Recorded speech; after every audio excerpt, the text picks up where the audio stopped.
Chapter 783. The Dark Portal, 20th of August, Year 15. Duke Bolvar for Dragon, one of the higher-ups of the Alliance, risked his life to teleport directly to Silvermoon City. He formally stated that the Scourge Army was the enemy of the world and hoped that Kuel Salus would join the Alliance again. Bolvar did not make any excessive demands. He did not even mention who would be the leader of the Alliance. He only hoped that the elves would join as equals. In the end, he was unanimously rejected by the Sun King and the Silvermoon Council. Bolvar left angrily on the same day. Because Bolvar's visit was quite formal, most of the elves received the news. The commoners firmly believed in the kingdom's new magical defensive spell formation, how difficult it was to break, and how it could easily turn millions of undying into ashes. The soldiers at the front line, on the other hand, had an unresolvable worry between their brows. The mysteries of magic were not something that Servanas, Hadgeron, and Lord Themar, these ranger generals, could understand. But Servanas had been under Duke's tutelage for many years. What left the deepest impression on her was, Duke pointed to his chest and said, "The real indestructible defense is here, not any external object. Be it the fortress or the magical spell formation, they are just toys once you master the knack." The new magic defense array that enveloped the Long Song Forest was, after all, an array made of the seemingly inexhaustible mana of the Well of the Sun. Back then, Dasrima Sunstrider had stolen a small bottle of spring water that Illidan had taken from the Well of Eternity to create the Sun Well as a source of magical energy for the High Elves. In the eyes of others, the Sun Well was already an eternal item. However, even the Well of Eternity was not eternal. Could the Sun Well be invincible? This doubt was buried in Servanas' heart. Recently, other than Kale, that's who had managed to sneak out to inspect the front lines, not a single high-ranking mage had appeared in the Long Song Forest. The Silvermoon counselors continued to hold various salons in Silvermoon City every day, forming cliques and attacking their political enemies with trivial matters, fighting for power and profit. Servanas' heart was bleeding. She suddenly had an extremely bad feeling. If the Scourge Army found a flaw in the magical spell formation, then Kuel Salus would be in trouble. And this time, it was very likely that there would be no savior. August 22nd. This day looked no different from the previous 2 weeks. Despite the constant reports from the south, the Doomsday Troop was still very far away from Kuel Salus. The Holy Light Coalition army formed by Sidon and Turalian managed to keep the Scourge at the Soderil River between the East and West Plaguelands, while the followers of the Church of the Damned in the East Plaguelands were constantly being wiped out. Servanas began to feel a little foolish. She could clearly sense that the guards sent to guard Longsong Forest were seriously slacking off. If it wasn't for the fact that the Rangers were still actively commanding the arcane puppets to construct fortifications outside the forest, it felt like the construction of the defensive system had already come to a halt. Suddenly, he felt his heart palpitate. By the Sun Well, look to the north. All the rangers around Servanas subconsciously turned around. Their eyes widened, and every pair of eyes was filled with fear. The most sacred place in Kuel Salus was the Well of the Sun, so the High Elves also worshipped the sun. There were totems of the sun everywhere in the kingdom. However, at this moment, the skies suddenly turned pitch black. The scorching sun had disappeared, and in its place was a black sky covered with ice and snow. A crescent moon emitting a cold and evil aura actually rose near the center of the magic formation. The entire Longsong Forest seemed to resonate with it and trembled slightly. Rustle, the leaves were swaying, and the branches were shaking. Obviously, this was not an illusion. This scene. It was as if some ultimate evil existence was descending. Servanas had never seen a moon like this before, but she vaguely felt that she had seen the same scene before. The cold moon was like a scimitar, mercilessly stabbing from below. Theoretically, it should only be an illusory scene, but when it rose, every high elf heard the sound of something breaking. It was not their hearing deceiving them. There was really something in the sky that they did not understand. At first, the speed at which it broke should have been extremely slow, and even the High Elves did not notice it. Soon, in the retinas of the High Elves, something like a crisscrossing glass bridge appeared in the sky above the forest. At first, the glass bridge above the crescent moon was pierced, and slowly cracked into a dozen larger pieces. They did not fall to the trees in the forest like real objects, but slowly separated in midair. Then, the entire translucent surface appeared densely packed with cracks, and finally burst like a balloon, splitting into countless smaller pieces. They became smaller, and finally disappeared from the world. At first, Sylvanas and the other High Elf Ranger generals did not know what this meant until Sylvanas shuddered, and suddenly came to a realization. Oh no! The magic defense formation is destroyed. A stone stirred up 1,000 ripples. Once it was spoken, the world was shocked. All the High Elves on the line of defense turned pale at this moment. In the center of the original magic formation, a High Elf in noble clothes with the emblem of the Silver Moon Council on his chest cast a spell. In his hands, hundreds of evil black magic runes seemed to have broken free of the Earth's gravity, flying in all directions, and then firmly sticking to the surrounding void with a diameter of more than 50 meters. At a glance, one could see that these runes formed a huge portal comparable to the size of the Dark Portal. In the first few seconds, this huge portal was like a quiet painting, incomparably quiet. A few seconds later, the portal surged with black magic waves, rolling and churning like boiling water. In the next instant, a few wills emitting evil auras descended. Several demon eyes suddenly opened near the portal, and the disgusting evil eyes spun around quickly, scanning everything in the surroundings. On the other side of the portal, several existences began to pass through the void at high speed, pulling out long, white, cold tails in the illusory sky.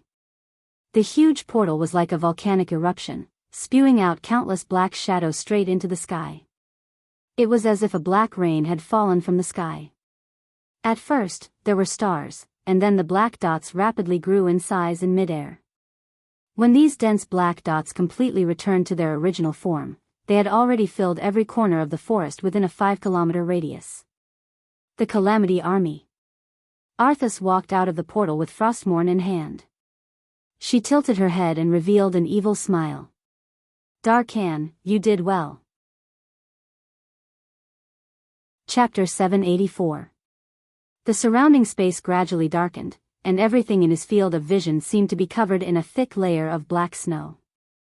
The cold air emitted from Frostmourne dyed half of the Long Song forest a deathly pale white. Darkan's dark green eyes reflected the black lines that hung down from the ceiling. It was a characteristic of those who practiced dark magic, but he usually used magic tools to conceal it well. That's right, the strongest fortress was the easiest to break through from the inside. No one would have thought that Darkan Delethil, the guardian of the magic formation and a member of the Silver Moon Council, was actually a degenerate who worshipped dark magic and pursued eternal life. Most importantly, he was not a follower of the Church of the Damned. It was a pleasant surprise that the Lich King, Nantazul, had unintentionally discovered when he scanned Kuel's Salus with his divine will. Both parties hit it off immediately. As a member of the Silver Moon Council, Darkan's path to promotion had been blocked. He could not advance to Breaking Dawn, nor could he seize the throne of the king. Facing the end of his life step by step, he was unwilling and indignant. That stubbornness and endless thirst for power drove him step by step into depravity. The most prosperous countries were often the easiest to breed the darkest depravity. Darkan was undoubtedly one of the best of the best. This wide-area defensive magic formation that Kuel's Salus had spent countless resources, manpower, and resources to create could not be completely handed over to Darkan. However, the Sun King and the Silver Moon Council did not expect that the key to the other magic formation was in the hands of the resourceful Ranger General, Theron. Both Theron and Darkan, as well as the elf knight Riadaline who had sought refuge with Duque, were close friends. Darkan easily swindled the magic key to enter the core of the magic formation. The source of mana for the magic formation in the Long Song forest naturally came from the mana vein that extended from the Sunwell. Darkan used the knowledge that the Lich King had taught him to easily reverse everything. Not only did he open the magic array, but he also used the magic power supplied to the magic array to create a portal that was almost as large as the Dark Portal, allowing the million elites of the Scourge army to travel more than 2,000 kilometers and appear in the core area of the Long Song forest. Seeing Arthas walk up to him with his head held high, receiving praise from the leader of the Death Knights, Dalcan trembled in excitement. "Thank you, Your Majesty Lich King, for your appreciation. Thank you, Lord Arthas, for your praise. You won't be left out. Come, use your hand to hold the edge of Frostmourne." Arthas suddenly thrust the ice demon's sword in her hand into the ground. Anyone could easily sense that a wave of extreme coldness was extending endlessly through the ground.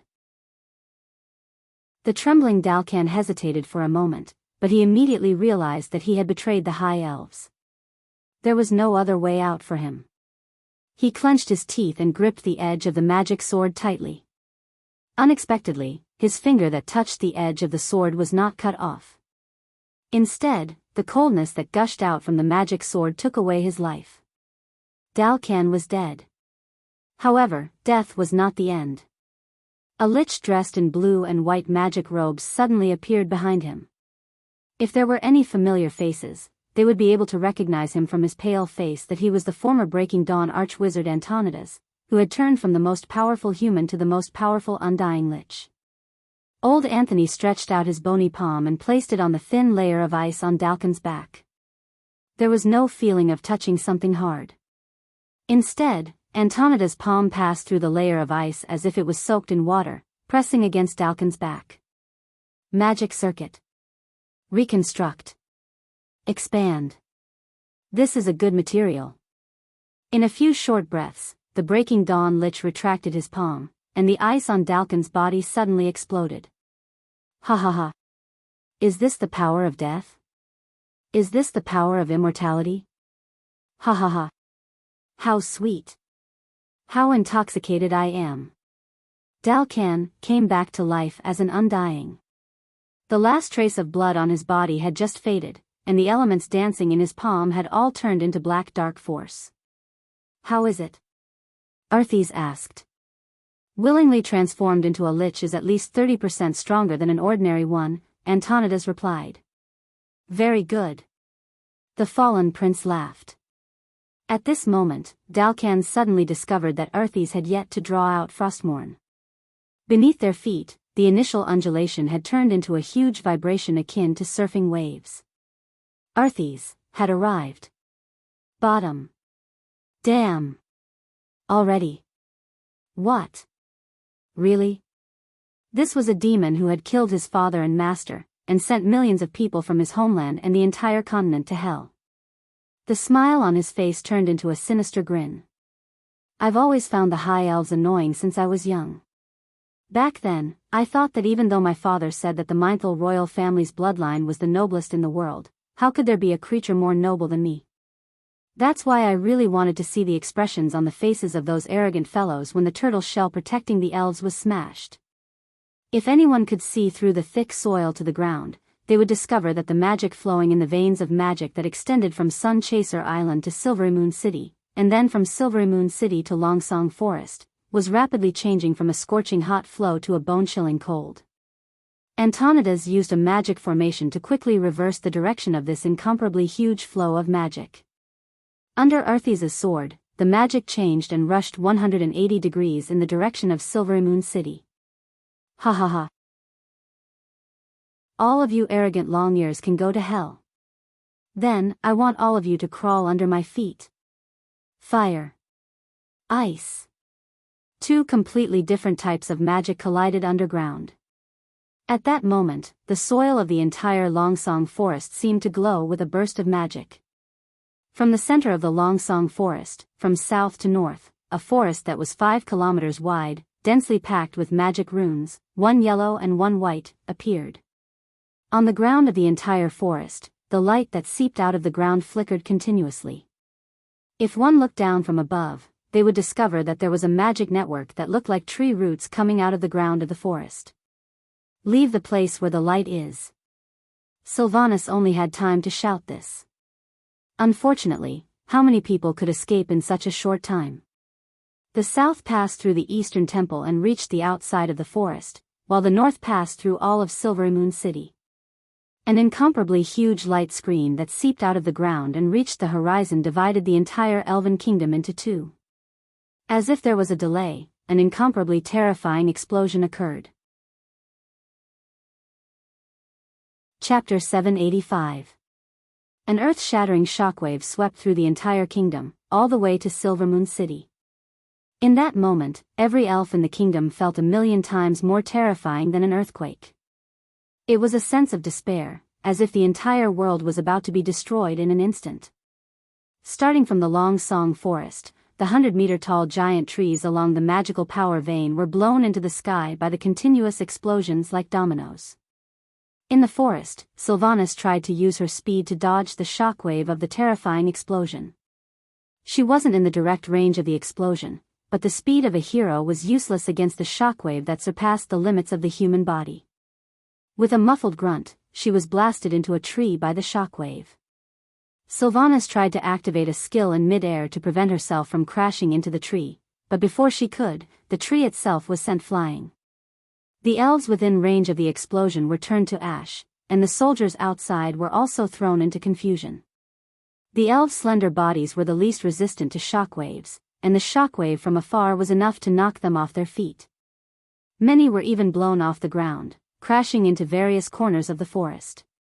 The chocobo's feathers danced in the air, and the terrified or dying cries of the chocobos reverberated everywhere. Hadgeron Brightwing was closer to the center of the shockwave, and was blown into the sky by the shockwave. Theron was even more unlucky. She was hit by an exploding magic runestone, and half of her body was paralyzed as she was pinned under an arcane puppet. Lorthamar thought she was dead for sure, but a valiant figure appeared in front of her. A bolt of lightning flashed in her hand, and the arcane puppet that had been destroyed and lost its mobility suddenly bent its arm like a dying man's muscle spasms. In the instant that the puppet bounced up 30 centimeters, Sylvanas had already dug Theron out at a speed that was almost too fast for the naked eye to catch. The next moment, Sylvanas raised her hand, and a gust of wind swept out from her palm, pushing Hadgeron, who was about to fall to his death, away from the tremendous momentum of falling from the sky. He avoided crashing directly into the hard ground, and instead fell into the soft grass in the distance. Hadgeron was in a sorry state. He even had mud in his mouth. However, he knew very well that he was a ranger, not a mage with the slow fall spell. It was all thanks to Sylvanas that he didn't end up as a giant meat pie. However, most of the other rangers were not so lucky to have a heroic ranger general to save the day. Some were pierced by sharp branches, some were thrown dozens of meters away, and then fell heavily into meat paste. Some were affected by the explosion, their bodies were cut off in mid-air, and they became corpses before falling to the ground. The pitiful state of their subordinates made Hadgeron and Lorthamar even more aware of how dangerous the situation was. Hadgeron spat out the mud in his mouth. "Big sister, I owe you my life." Lorthamar was even more direct. He seemed to have figured out what was going on, and his face turned green and red. "If I don't die today, my life is yours in the future." Sylvanas narrowed his eyes and scanned Lorthamar at high speed. Lorthamar sat up with difficulty. Gritting his teeth, he slapped his dislocated calf back into place. "I only have half of my strength left." Hadgeron quickly checked his equipment and gritted his teeth. "Big sister, you can use my life first when it's critical." Sylvanas pursed his pretty lips and glanced at the rangers who were still able to move. "Sound the horn. Gather all the elves who can still move. We're going back." Hopefully, they could make it in time. The Long Song Forest, which had been lush and lush a moment ago, now looked as if it had been plowed by a huge iron plow. The black soil under the forest was scattered in all directions in the huge explosion. In the blink of an eye, a huge, deep scar was formed in the forest. Endless chaotic magic spilled out from the huge black scar. The rangers could not imagine what Silvermoon City was like on the other side of the magical ley line. The whole of Silvermoon City was shrouded in smoke at this moment. The explosion of the magical ley line destroyed more than half of the city. The street from the city gate to the Sunstrider Palace was completely destroyed. Not a single building that was more than 1 floor tall could be seen. Almost every wall turned into powder and fell to the ground. The sound of magic items exploding could be heard continuously. Every street struggled in the flames. The originally flat ground of the entire city was like waves, piling up and squeezing together. Screams came from afar and spread endlessly. Perhaps the more powerful wizards could instantly activate their magic shields to save their lives, but the soldiers and civilians without special abilities were completely at their wits' end. Anastrian, the Sun King, and several members of the Silver Moon Council rushed out. They saw that Silver Moon City, which had been incomparably beautiful just a minute ago, had already been reduced to ruins. There were shocking collapsed ruins everywhere. It was as if a terrible earthquake had happened. By the Well of the Sun, what happened? The Sun King had just finished talking to himself. Screams suddenly came from where the city gate should have been, as well as the vague light of destructive magic. Was that a battle? Ah, the screams could be heard clearly even from a few kilometers away, because the screams were getting louder and louder. Anastrian was not someone who had never experienced war, but was a fool who had been numbed by peace.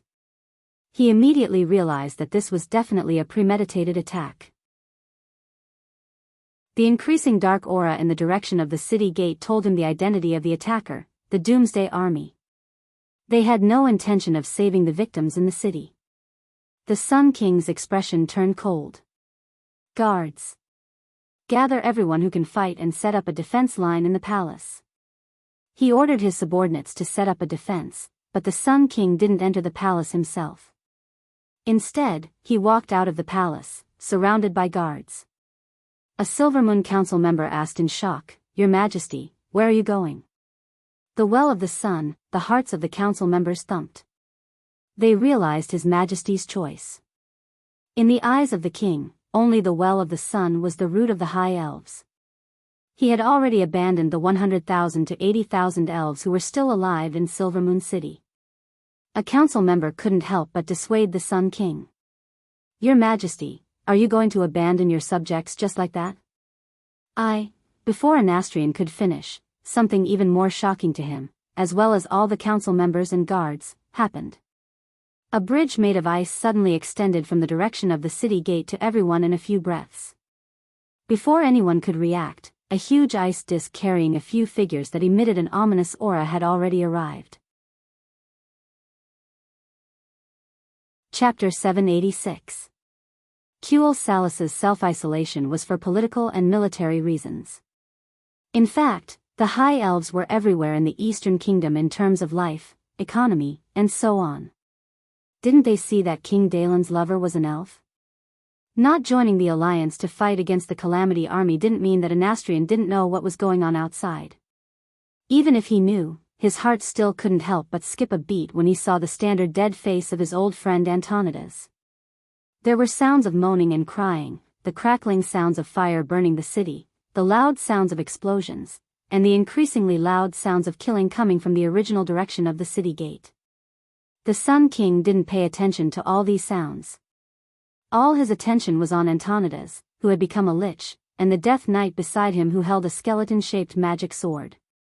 Along with the evil aura that was so thick that it could not be dispersed was the cloudless frost that quickly covered the entire sky above Silver Moon City, blocking out the sun and destroying the summer. 3 seconds later, a voice came from the sky above the Kuel Salas Palace. Anastrian. The voice was clear, dignified, and carried an inhuman coldness. It seemed to show its owner's indifference and cruelty towards life. The Sun King squinted his eyes that had crow's feet at the corners. His face scrunched up, and he snorted coldly without showing any weakness. "Humph. Arthas?" Unless the king was as outstanding as Thoradin the Great, humans with short lifespans wouldn't attract the Sun King's attention, no matter if they were high and mighty kings or lowly peasants. But Arthas was different. Apart from his notorious patricide and master-killing, he also represented another meaning, eternity. Even though he was a dead person, his strength made up for his appearance. There was a flash of jealousy in Anastrian's eyes, and Antonidas caught on to his negative emotions. As the most evil magic weapon and a magic sword that could seduce people, Frostmourne wouldn't let go of this point. The whisper from the demon's sword caused Arthesa's lips to curl into a strange smile. Sun King stabbed his gorgeous and dazzling golden staff into the stone bricks of the palace and sneered. "You guys are not bad. Derkin. You're not bad either." The Sun King merely glanced at Dark Han, the great traitor, before withdrawing his gaze. "If you're here to kill me and snatch the Well of the Sun," he bellowed in a deep voice. "Bring it on." "Kill you? Snatch the Sun Well? When have I ever said such a thing?" Arthas chuckled softly. Then, a fanatical look appeared on his face. "No. I'm here on behalf of the Lich King to grant you eternity. As long as you are willing to become a Lich, you will be able to exist in this world forever and rule over your subjects forever. Furthermore, you will be even more powerful. Strong. Big."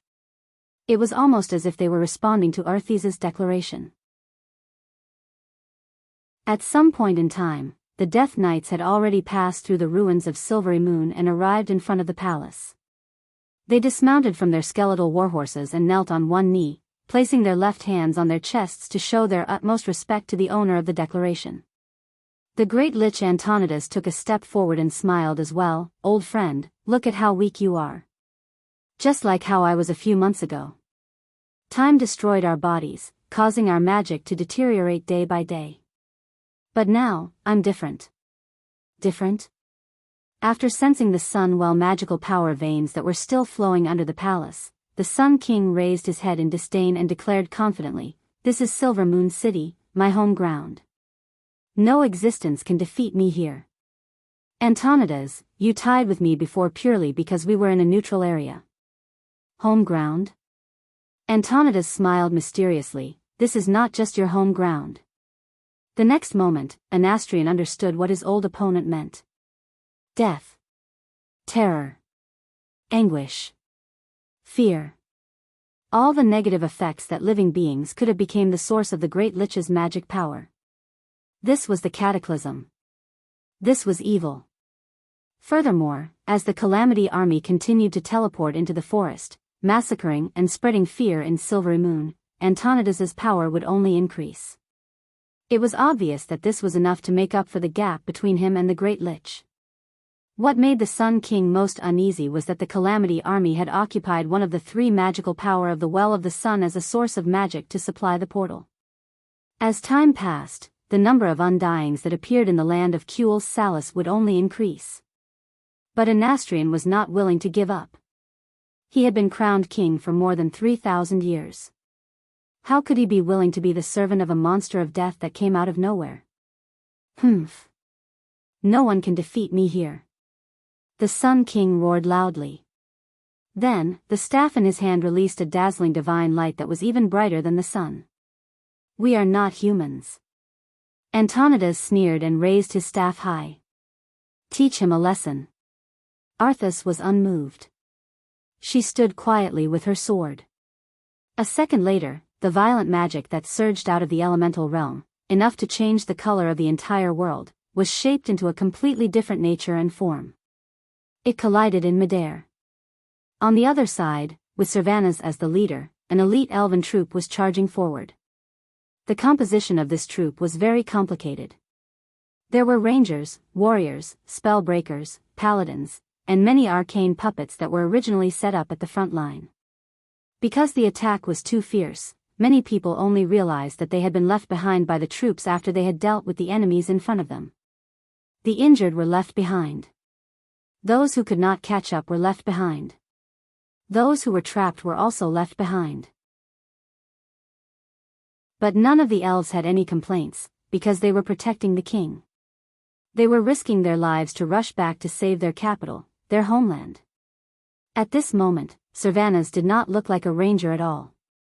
Instead, she looked more like a goddess of war.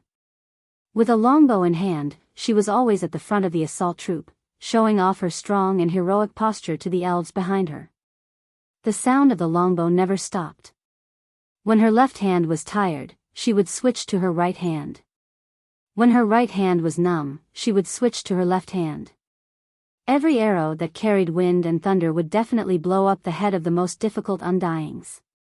Perhaps a lich with powerful magic power could ignore the undyings' defense arrows, and break the undyings' magic shields, using the power of thunder to destroy the undying souls. Chapter 787. Or perhaps it was the Death Knights who were skilled in martial arts and good at using dark magic to repair their damaged bodies. The arrows that were as swift as meteors could always find the vital points of the Death Knights.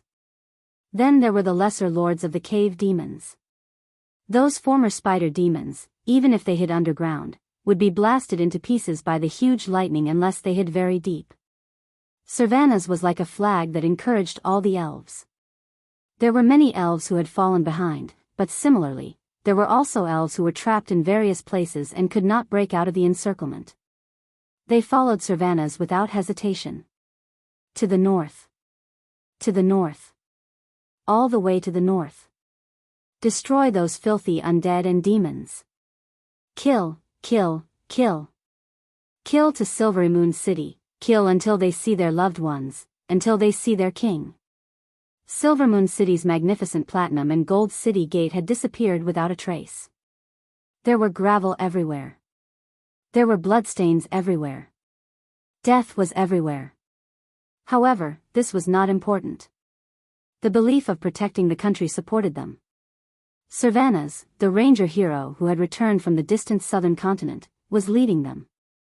As the number of undead increased, the advancement of the army became slower and slower. At the same time, it was an opportunity for the elves behind to catch up. Coupled with the elves who rushed over from the east and west of the city, the army became larger and larger. Quantitative change eventually led to qualitative change. When the number of people in the army exceeded 10,000, the undead army near the city gate finally could not hold on any longer. Charge! For Quell Dorii. For Quell Salus. With a thunderous sound, Prince Kale, who was patrolling in the eastern part of the kingdom, arrived. He used 18 consecutive flame blasts to blast a path of destruction among the undead in one breath. As the fire elements were drawn away by the prince, the path to the palace was completely opened. However, the next scene made the hearts of the elves in the army palpitate. After breaking through the undead army near the city gate, they did not see any survivors or corpses along the way. This gave all the elves an ominous premonition. No one said anything. Under the leadership of Sylvanas and Kale, everyone used all their strength to rush towards the sun-chasing king's court. Red pillars. Golden spires. Snow-white ground. The gorgeous and dazzling palace was as clean, solemn, and beautiful as it was yesterday. Compared to the ruins of the collapsed buildings outside, it was like the difference between hell and heaven. Kale, wanted to heave a sigh of relief, but just as he was about to step onto the stairs of the palace, he was blocked by Sylvanas. Where are the royal guards? Sylvanas's reminder made Kale, shiver. That's right. That's right. In the past, on every step of the stairs outside the palace, there would be 2 spellbreaker guards of the Wang family who held a red shield that was almost oval in shape and a double-edged sword. Now, not a single guard could be seen. Could it be? The uneasiness in the hearts of all the elves quickly spread. Just as Kale, could not hold it in any longer and was about to rush in with his subordinates, the doors of the palace suddenly opened. There was no light in the huge door. Because the sky was covered by the canopy of undead, and the entire city was filled with a faint, icy mist, no matter how good the rangers' eyesight was, they couldn't see what was happening in the palace. They could only see a figure dressed in luxurious clothes walking out of the palace.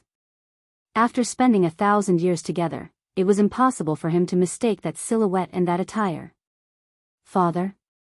Kale, was overjoyed as he broke free from Sylvanas's obstruction and rushed forward, running up 7 steps in one go. In the next instant, the prince's body suddenly stiffened as if he had been hit by a petrifying spell. The prince was right. The person who appeared at the main entrance of the palace was the king of Quell Salus, the great Anastrian Sunstrider. But, this was the Sun King who appeared in front of the army as an undead. Even as a high elf with a lifespan of thousands of years, Anastrian was already very old. There were age spots and a large number of wrinkles on his face that could not be hidden. His arms and fingers were thin, and his body was a little hunched. At this moment, other than his hunched body standing straight again, there was his deathly gray skin color and his green eyes that carried the light of the netherworld. No, impossible. With father's strength, how could it be so easy? Kale, that's voice trembled, and his outstretched left hand trembled like a sieve. After the living were killed by the Scourge army, they would turn into evil magic and transform into undead. Everyone knew this. However, Kale, that's did not believe that his father, who had the support of the magical ley line of the Sun Well, would be so easily killed and transformed into a lich. Kale, that's was not the only one who was horrified. In the square in front of the palace, every elf who witnessed this scene was shocked out of their wits. At this moment, they completely lost the ability to think. Every elf looked at their king, who had stepped into the realm of undead, with blank eyes. 3,000 years. Anastrian had ruled the High Elf Kingdom for a full 3,000 years. For humans in the world of Azeroth, whose average lifespan was only about 30 years, this was already a matter of 100 lifetimes. It had been such a long time that the fact that Anastrian was the king was imprinted in the deepest part of every elf's soul. This seemed to be the most important part of the world. However, their king was not only dead. He was also turned into an undead. This was not only bad news, but also a double collapse of the soul and faith. Prince Kale, that's mouth squirmed for a long time before he squeezed out this sentence. Father. Why? Did you lose? Lost? Anastrian's facial muscles relied purely on dark power to maintain the so-called liveliness. At this moment, he revealed a resentful expression. Lost? I didn't lose to that bastard Antonidas. I lost to myself. I lost to time. He had lost to this old body. If not for my old age, I could have drawn a large amount of power from the Sunwell endlessly and destroyed any invader. How could I be suppressed by a mere Frostmourne? Suppressed? The moment the former Sun King's voice fell, every knowledgeable elf in the square imagined such a scene. The Sun King resisted and struggled. If he was 1,000 years younger and was a Breaking Dawn mage, of course, he could ignore the bottleneck and wantonly draw the magic power from the Sunwell to destroy all invading enemies. It was a pity that he was too old. Whether it was the total amount of magic power or the amount of magic power output per unit of time, both had declined greatly. So he lost. However, this was not the end of everything. Chapter 788. The Sun King's declaration continued. He suddenly raised his arms high, and terrifying dark magic surged out of his body, enough to cover the sky and destroy all living beings in Silvery Moon. Just the dense aura of dark magic that could choke people to death was enough to make all the mages tremble in fear.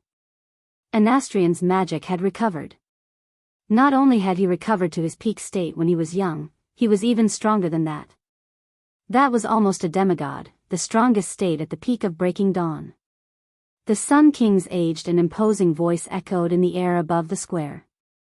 No, not only that, his voice and image were also broadcasted to every place in Quell, the lost that had a magic mirror through amplification magic, projection magic, and Silvermoon City's own magic broadcasting system. I have to admit that His Majesty the Lich King is more powerful. He is more suitable to be the master of this world. For greater power, for immortality.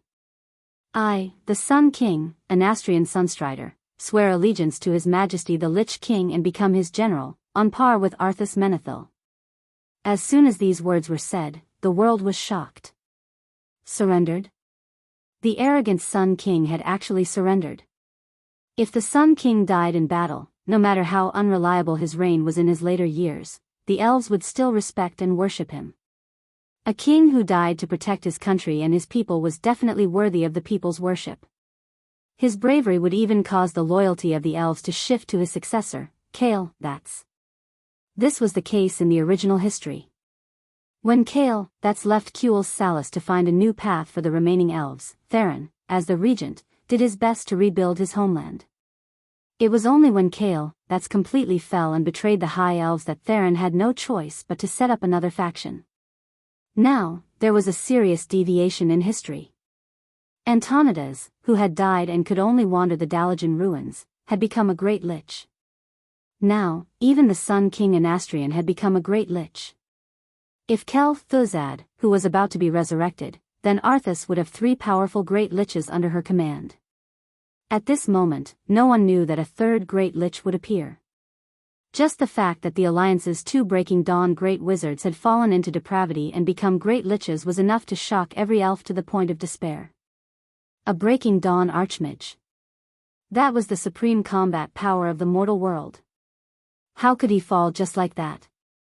No, father, it shouldn't be like this, it shouldn't be like this. On the other side, Kale, that was already sobbing uncontrollably as he knelt on the stairs. He couldn't accept the fact that his father had become like this. The High Elves loved magic and pursued strength in the mysterious field, but they also loved life. This was why Quell, the Lost, was able to nurture thousands of rangers who loved the forest in the Long Song Forest. His father did not succumb to the torment of his soul after he died in battle. Instead, he voluntarily became a great lich. This fact, Kale, that couldn't accept it. The Sun King sighed. My child, you don't understand the beauty of eternal life, and you can't understand the fear of old people like us who wake up every day feeling like our lives are counting down. If it weren't for Antonidas as an example, I wouldn't have made up my mind to take this step. In a sense, this was the chain effect of Antonidas' fall. His old enemy had fallen from grace and become even stronger, suppressing him. This was something that the competitive Anastrian could not accept. Similarly, this was the dark side of every old man who was afraid of death. However, Anastrian didn't know that after Arthas and Frostmourne realized this, Frostmourne had been using soul whispers to tempt him during the battle just now. No matter what, Frostmourne had succeeded. The Sun King continued to persuade him. My child, think about it. Why can the despicable night elves, who exiled us, have eternal life, while we can only suffer from old age and death? Why do we have to accept the weakening of our power and the restriction of using magic? In the past, there was no way, but now, we can have a better future. Following his words, nearly 10 figures in magic robes appeared beside the Sun King. Kale, Lor, and Hadgeron covered their mouths in disbelief. They couldn't imagine that more than 80% of the Silvermoon counselors had chosen to fall like the Sun King. Yes. They were all very old. Perhaps with the lifespan of the High Elves, they still had 100 years to live. This was a long time for humans, but it was the end for the elves. The temptation of immortality was hard to resist. Come. My child, Kale, become one of the undead with me. Let us, father and son, rule Quell, the Lost forever and become eternal kings. And all of you will become an indestructible part of the undead kingdom. After persuading his son, the Sun King continued to announce the fate of the other soldiers. No, I don't want to die. Sorry, death. I can't accept it. The army hesitated. Even though this was an order from their king, the elves were still seriously shaken.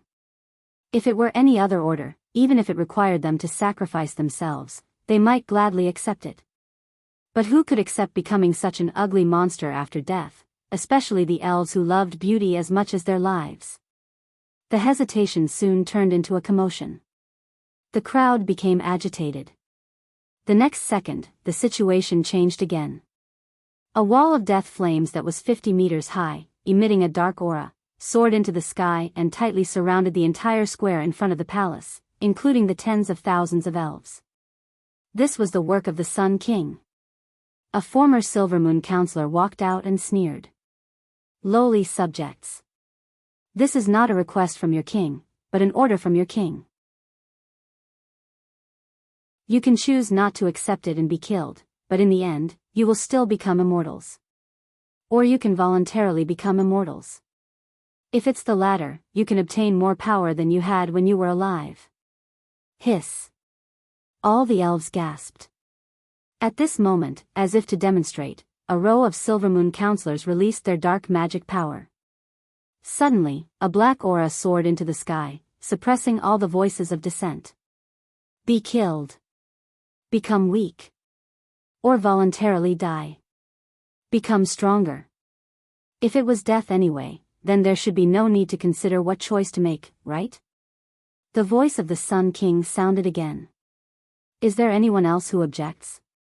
If not, my child, you will be the first to set an example for everyone. Chapter 789. The Sun King's words forced Kale, that's into a dead end. Which elf in their right mind would commit suicide to become a lich?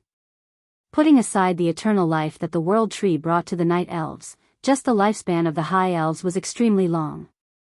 It was not a problem for them to live for thousands of years. The world of Azeroth was very kind to the elves. They could maintain their youthful appearance for 90% of their lives.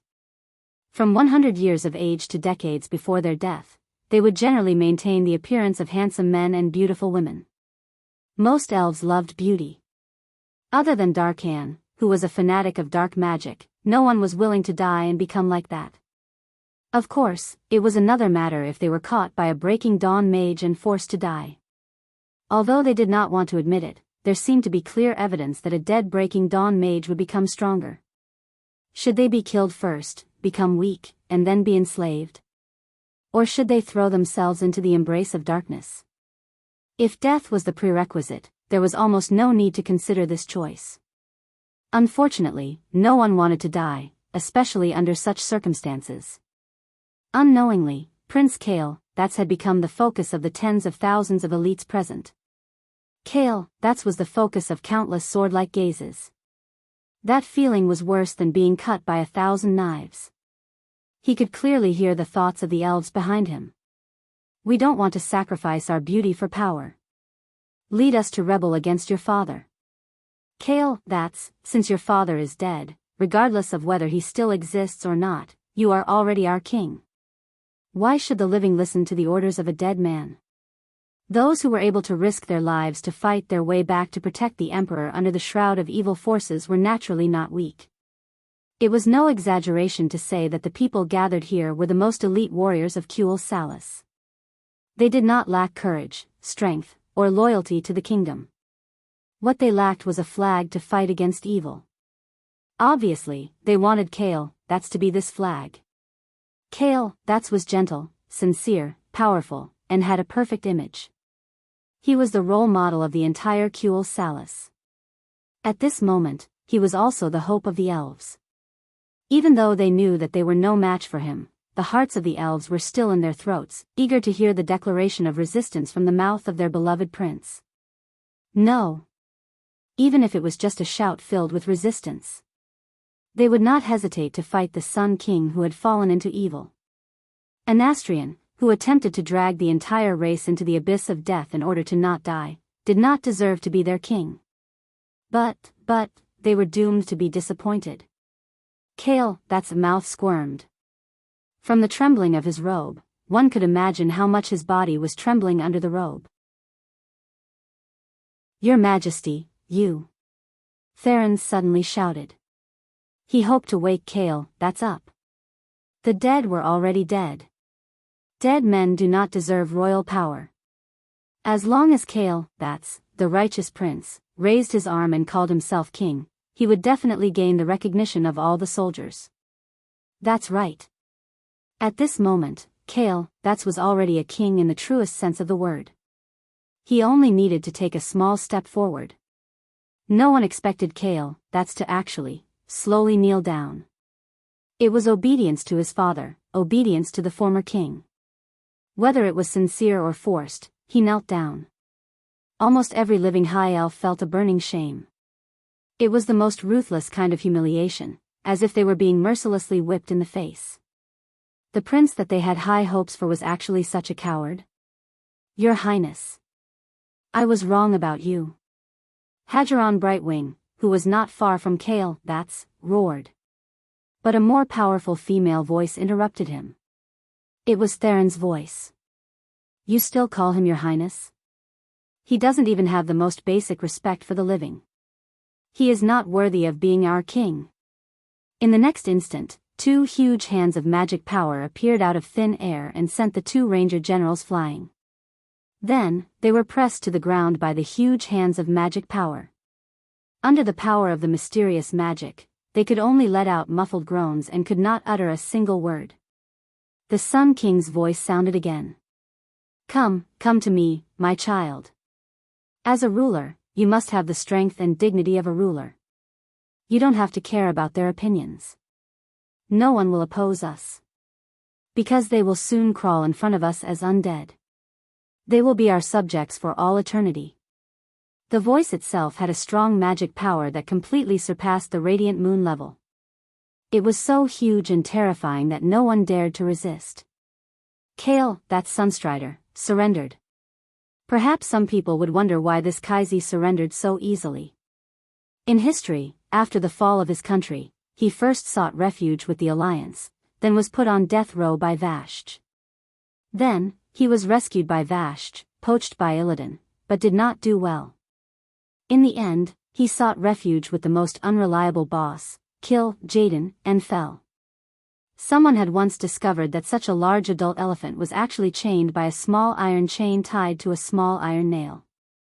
This was because when the elephant was young, no matter how hard it struggled, it could not break free from the small iron chain. After failing day after day, the shadow of failure had been deeply rooted in its mind, forming a habit, and becoming a part of its life. I can't resist this iron chain. Think about it from another perspective. In the human world, being a crown prince for 20 years was already extremely difficult. But because of the long lifespan of the High Elves, being a crown prince for 1,000 years was not a problem at all. More than 1,000 years of accumulated power. More than 1,000 years of taming. Even if he had always resisted, he had never been able to surpass his father. Just this alone would plant an indelible seed of failure in Kale, that's part. If Kale, that's was bold enough, he would have long ago overturned the Silvermoon Council and revived the royal power. If Kale, that's was vicious enough, he would have long ago secretly poisoned his father to inherit the throne. There were many possibilities in this world, but there was only one result. Kale, who was raised in this semi-greenhouse environment, seriously lacked courage and decisiveness. That was why there was Kale, who always placed his hopes on the strong. That was why there was this timid prince who would obey even if he was asked to die. Time seemed to stop. The air seemed to freeze. All of the surviving elves had expressions of extreme horror and fury on their faces. They knew that the following death would be terrifying and miserable. But no one dared to stand up and fight against the incomparably terrifying undead king. Who else? Were there no more heroes among the High Elves who dared to stand up and fight against such a terrifying tyrant? At this moment, when every elf yearned for a hero and a leader, a female voice sounded. I object. Chapter 790. Servanas stood at the front of the team, her light blonde hair fluttering in the wind. Her long light blonde hair had been her symbol for the past 1,000 years. At this moment, in front of these 10,000 elite elves, her light blonde hair was a symbol that was beginning to be deified. Servanas' eyes were brighter than when she had been a ranger general. They were more confident and determined, like emeralds shining under the sun. Her long eyebrows, which were unique to elves, were full of heroism and stubbornness. There was no longer the confusion, weakness, and hesitation in her eyes when she was forced to become a paycheck thief under the suppression of the Silver Moon Council more than 10 years ago. There was also no longer the deep, helpless fatigue that was left in the memories of the Rangers. She was wearing a Ranger's outfit. But this Ranger's outfit was completely different from the traditional Ranger's outfit. It was full of her personal characteristics. A dark green cloak fluttered in the cold, turbid wind, accompanied by the fluttering golden hair. Her 2 pauldrons were studded with the fangs of trolls hunted in Stranglethorn Vale, giving her a wild demeanor similar to that of a tribe. It was to commemorate the hatred of the High Elves, and also the glory of her continuous hunting of trolls in the past 10 years. It was the symbol of the king of the forest. Other than the bikini breastplate engraved with lightning runes, her exquisite collarbones and sexy waist were the only things on her body. The dark green breeches that were very suitable for concealment were obviously magic items. But if one looked closely, one would find that there was electricity lingering on them. The Ranger General, after Kale, had surrendered, and the 2 appointed Ranger Generals, Lor, Femar and Hadron, had been suppressed, there was no doubt that Sylvanas had become the last hope of these 10,000 elves. She stood ramrod straight. It was like a rising flag. Although everyone could see that she was always at the forefront during the charge, when everyone was covered in dust and even covered in wounds, her sword, longbow, armor, and accessories were all new and clean. Even her long ranger boots were not stained with dust. She was like a proud commander about to attend a military parade, maintaining the perfect appearance that the high elves wanted to see the most. Normally, even walking through a burning street would cause one to be stained by the ashes of the city. Not to mention, he was able to maintain such a heroic posture after killing over 1,000 undead creatures, both strong and weak. This was not only due to the power of wind and lightning surrounding her, but also the pinnacle of her combat skills. Suddenly, the elves couldn't help but exclaim in admiration. After 1,000 years of intermittent battles with the trolls at the edge of the Long Song Forest, and the baptism of the Second Battle of the Dark Portal, which was the largest in the history of the Eastern Kingdom, the once talented but inexperienced female ranger seemed to be following the footsteps of history, and rapidly grew on the path of a queen. A ranger hero and a forgotten queen. Two completely different and unrelated figures seemed to cross the boundary of history at this moment, gradually overlapping and merging into one. The Sun King Anastrian and the Ranger General Sylvanas. One was at the bottom of the stairs in front of the palace, while the other was high up in the middle of the palace. A king who used to be high and mighty. An exile who had been abandoned by the kingdom. However, their gazes crossed the length of the stairs and met each other in midair. Anastrian ignored Kale, who was kneeling on the stairs and trembling slightly. He lowered his head and used his turbid eyes to look at the rebel who messed up his grand plan to force him to surrender. The Sun King sneered, his words filled with thick sarcasm and disdain. You object? What right do you have to object?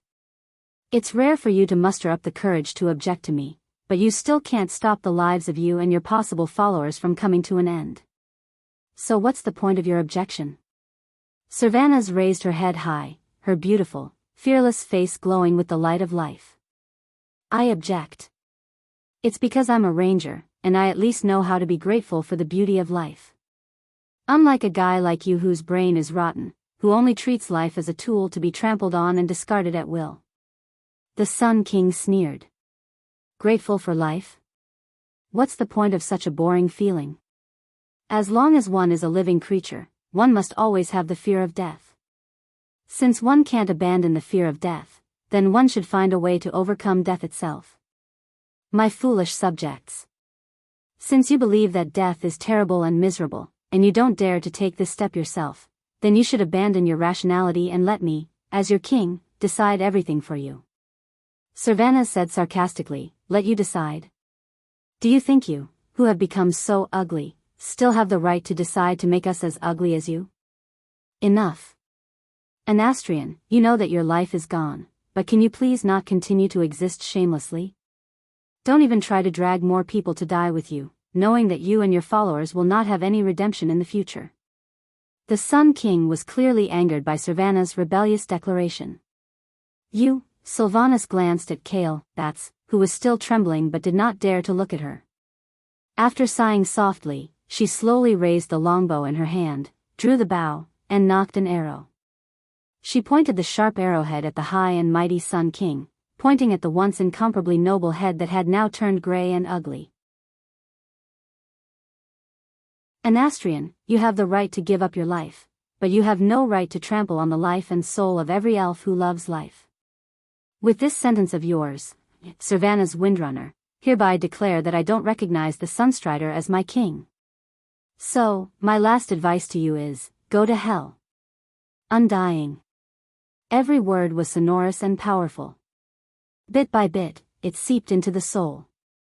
Every elf, at this moment, felt an incomparably burning sense of excitement gushing out from the deepest part of their soul, spreading to every corner of their bloodline, and igniting every cell in their body. The unsuppressible voice finally turned into a heaven-shaking roar. Thousands of elves shouted in unison, go to hell. Filthy undying. The Sun King suddenly sighed softly. Fools are fools. You can only live more easily by giving up your life. In the next moment, a lightning-filled shadow was already less than an inch away from his eyes. Chapter 791. If Anastrian's eyes could still see, they would be filled with a deathly chill at this moment. No one could survive such an attack that seemed to transcend space. Even a Breaking Dawn mage would not be able to open a shield in time when his mind was distracted. This soundless explosive shot was definitely Servana's pinnacle work. Unfortunately, Anastrian was no longer human. The fallen Sun King was definitely one of the few peerless powerhouses who stood at the peak of the undying realm. Unlike Antonides, who had lost many of his magic circuits before his death and almost fell to the Radiant Moon rank, Anastrian had become an undying voluntarily. When the dark power guided by Frostmourne filled his body, his greatest weakness, aging, it was no longer his weakness. Without the bottleneck of using magic, Anastrian's current strength could be said to be at the peak of his personal peak. The arrow that contained lightning spun wildly in front of the Sun King's pupil at a speed of more than 100 revolutions per second. Not to mention a rotten eyeball, even if it was a city wall, Servanas was confident that he could drill a hole through it.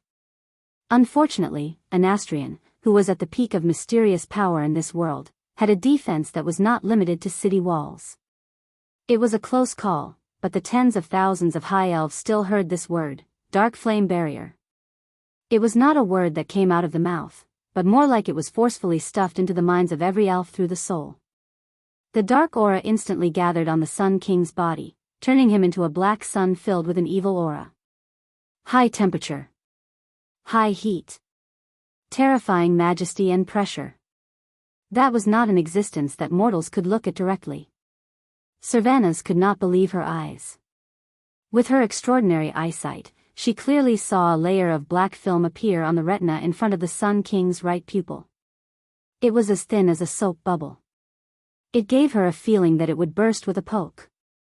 However, it was this seemingly unreliable and miniature black flame barrier that blocked Servanas's arrow that could be said to be the peak of sneak attacks.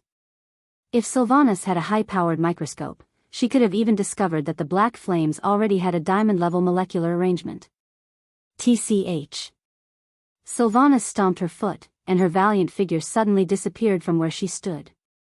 Almost at the same time, under her feet, a huge pillar of black flames that was as tall as 10 people and needed 3 people to wrap their arms around it suddenly rose up. Ah, the elves nearby screamed and retreated. It was obvious that he had missed the target. It was because in the next second, Servanas' figure already appeared 10 meters to the left. He drew his bow and nocked an arrow. The Valkyrie's vigorous figure seemed to move in an instant, appearing at every corner of the stairs to the royal court. Every time it appeared, it would disappear in a flash. Following that, numerous sharp arrows pierced through the air toward the Sun King. If it was any other opponent, they would have been hit by Servanas' arrows and become a human-shaped hedgehog. But that was a fallen Breaking Dawn archmage. Sylvanas had used no less than 7 types of arrows, but none of them could penetrate his indistinct black flame barrier. Anastrian's fire magic was still unhurriedly chasing after the female ranger's back. Moreover, the speed of the pursuit was getting faster and faster, not giving the female ranger any time to catch her breath.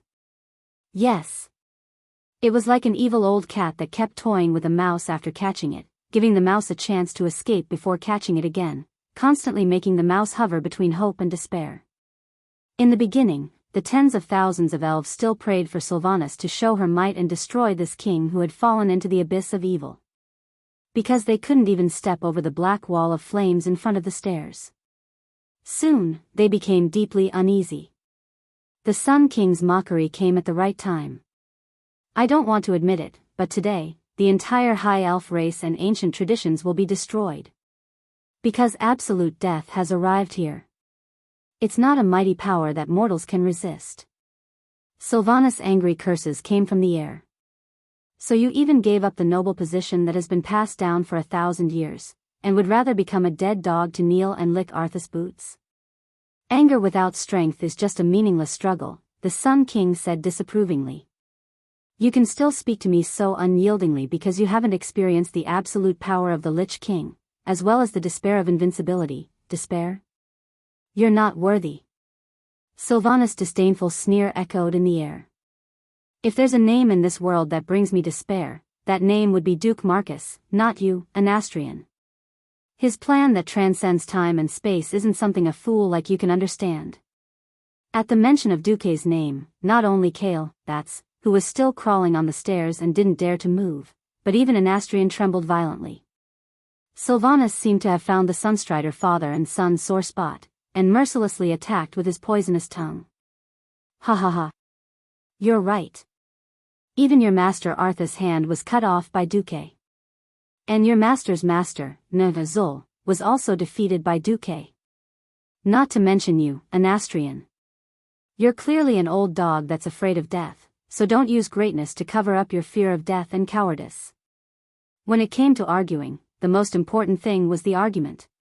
Although Duque, who was at the peak of the Radiant Moon realm, normally couldn't defeat a Breaking Dawn great wizard, everyone loved to hear this argument. I can kill your boss, I can kill your boss, I can kill you. Yes, there's nothing wrong with that. At this moment, over 10,000 elves cheered in unison. The Sun King's face darkened. His originally pale face was now like the bottom of a pot because of the power of darkness. Gritting his teeth, the Sun King said coldly, I once gave you enough opportunities to embrace the supreme power of darkness, but you stubbornly refused. Don't blame me then. You, Ranger General Sylvanas Windrunner, will be displayed in front of all elves as a warning to others for resisting stubbornly. As his voice fell, the Sun King's attack method immediately changed. Space was being divided. Of course, it wasn't that the Sun King's power had reached the point where it could cut through space. It was the wall of flames that was difficult for rangers to pass through, rapidly dividing the entire space. From the largest cube, which had a length, width, and height of 500 meters, it rapidly shrunk, rapidly compressing the space that Sylvanas could move in.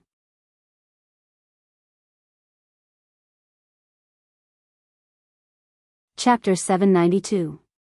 Rangers were not mystics, and rangers did not have a strong life force or defense.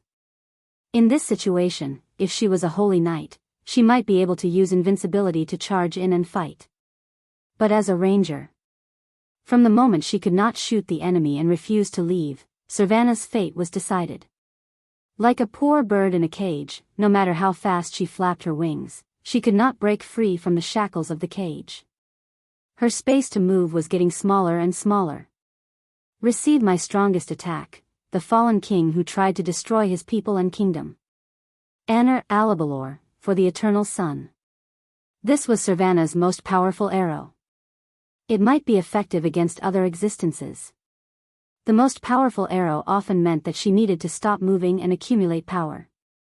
For a mage who had rich defense, control, and countermeasure methods, it was like sending herself to death. On the contrary, the sneak attack from before would be more effective. Sylvanas did not want to use this move until the last moment. Lightning gathered on her body, and the raging wind blew away the black flames that swept over.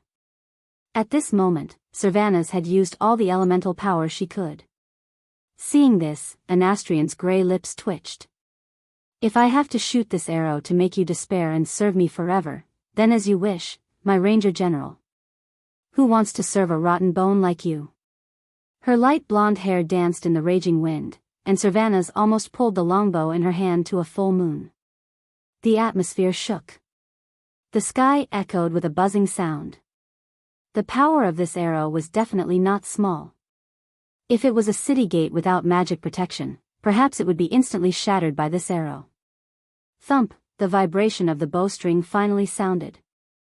She released her fingers that were almost twisted by the bowstring, and as if it had turned into a twisting lightning arrow, it finally left the bowstring. After this arrow was shot, the entire arrow turned into a meteor in mid-air, shooting towards the Sun King with unparalleled power. But such an arrow only passed through the 3 layers of black flames between her and the Sun King, and was annihilated. It disappeared without a trace, as if it had never existed in this world. Just kill me, Sylvanas said through gritted teeth. A sneer appeared at the corner of the Sun King's lips. Huh. He didn't even bother to raise his staff. With a point of his skinny finger, an illusory black skeleton rushed towards her with a roar. Sylvanas let out a whimper. She never cried out of fear or regret.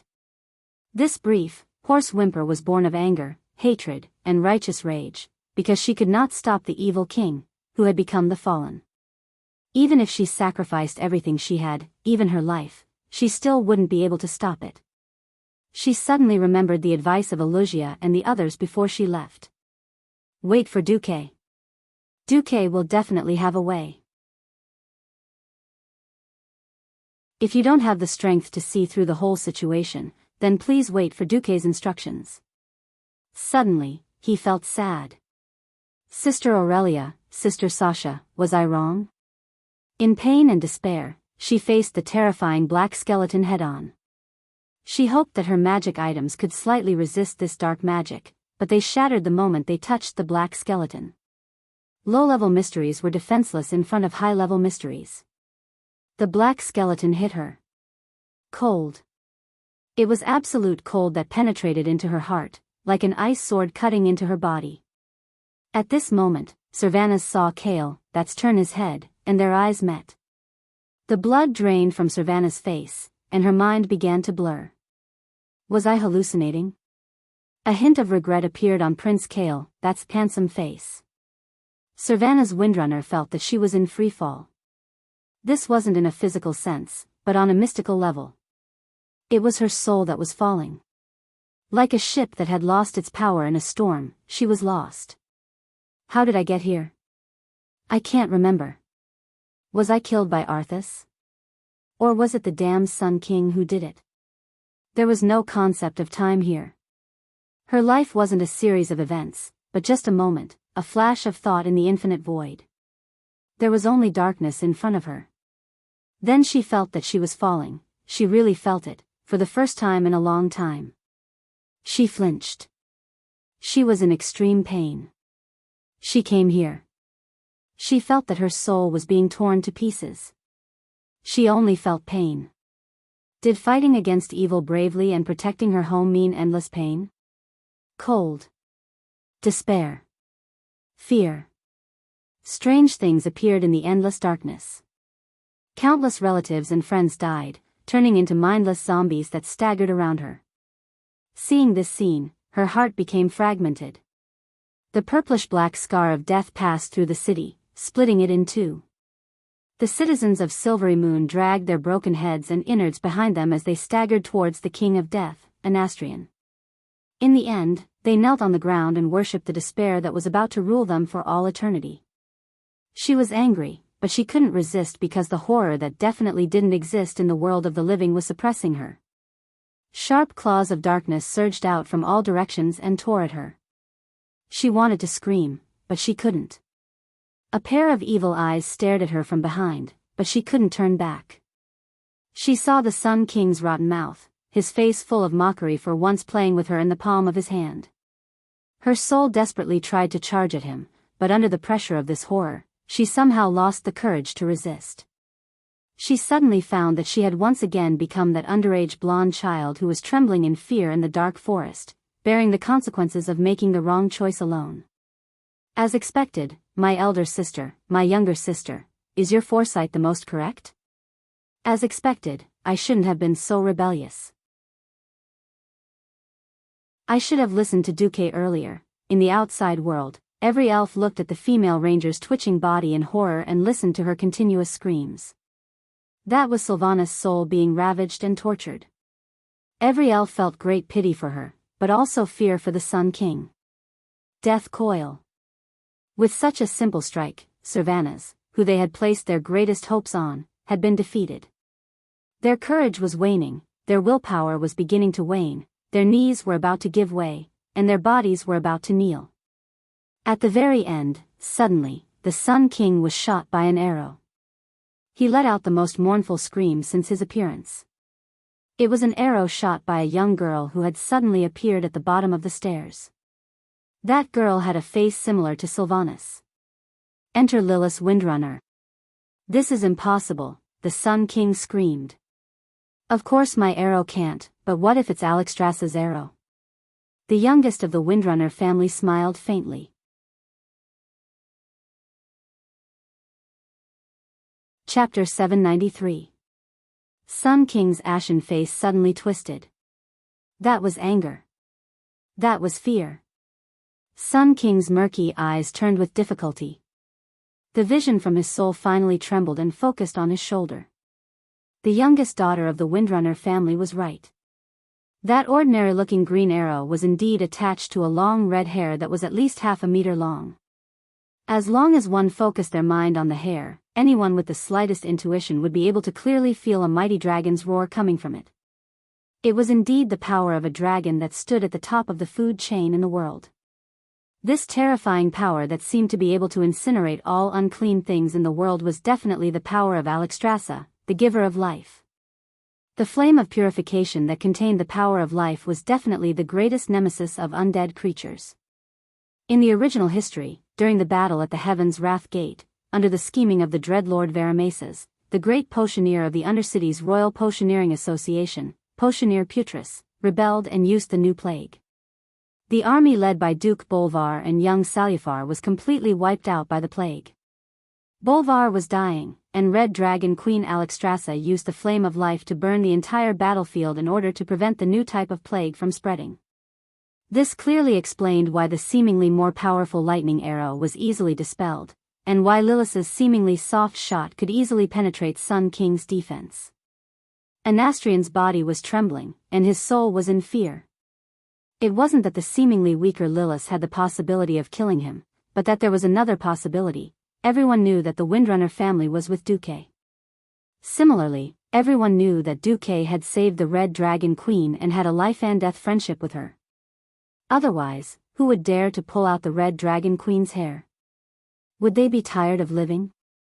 Lilith's appearance here with the Red Dragon Queen's hair proved one thing: Duque had made a move. Once a smile appeared on Lilith's poker face, it turned out that she could also make a very intimidating expression. The whisper of the wind that floated into Sun King's ears confirmed his greatest fear. Duke Marcus asked me to send his regards to you. Duque made his move. Duque really made a move. The shock that rose from the deepest part of his soul made the Sun King unable to remain calm. The name of a man is like the shadow of a tree. Duque's crafty schemes and Duque's miracles had long been imprinted in the hearts of the older generation experts. Anyone who had experienced the previous battle at the Door of Darkness would never forget how Duque had calmly held the fort and annihilated the million-strong orc army. The High Elves would never forget how Duque retreated when the Long Song Forest was lost and the tribe's soldiers were at the city gates. That was Duque's highlight. It was also a moment of shame for the elves. The ordinary elves might see Duque as their savior. But the Sun King and the Silver Moon Council would never do that. To them, who prided themselves on their nobility, it was already a great sin for Duque to not sacrifice himself to help the elves keep the tribe out of the Long Song Forest with his army. Whether it was intentional or not, Duque deliberately allowed the tribe to burn and loot in the forest and then forced Kuel Salus to join the alliance. This was an unforgivable sin. In the eyes of the Sun King, Duque was a guy who was written as an ally and read as a poisonous snake. Now, Duque had indeed come and once again gave him the most fatal blow at the most critical moment. The Sun King flew into a rage out of humiliation and roared, "Duque? No, this human brat has no right to touch my kingdom. He obstructs my rule over my subjects. He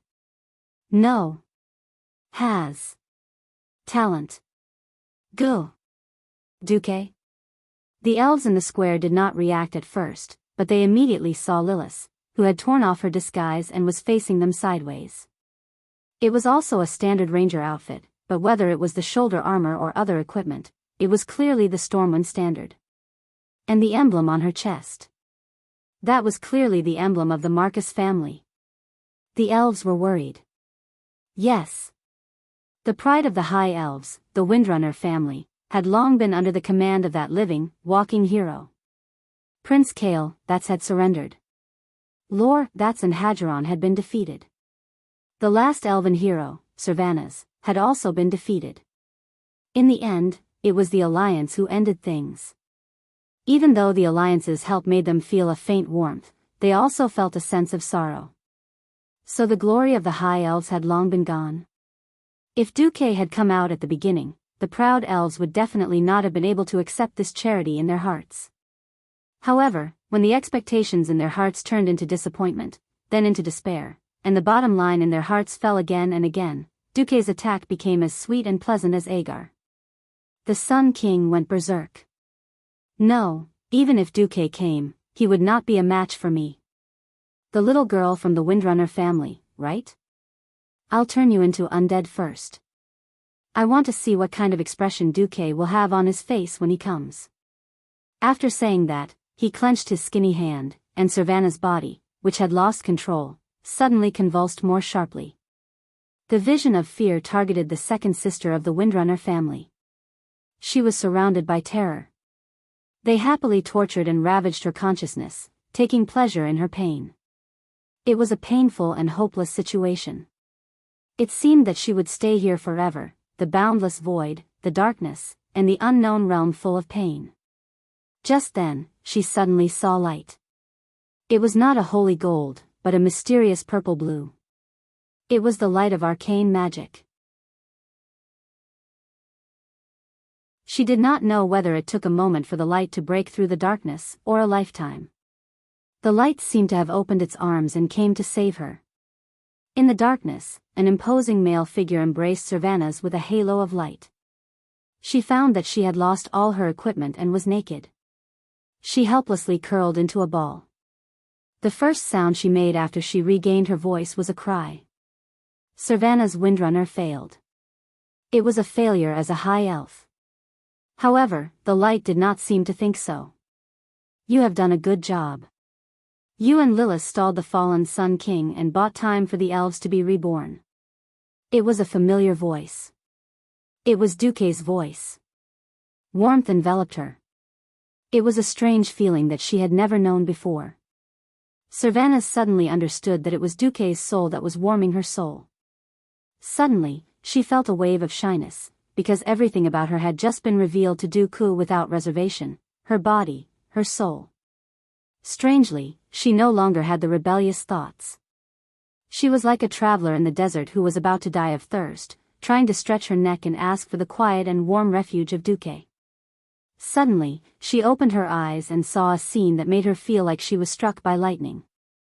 When she lost consciousness, she seemed to have kissed her brother-in-law and brother-in-law.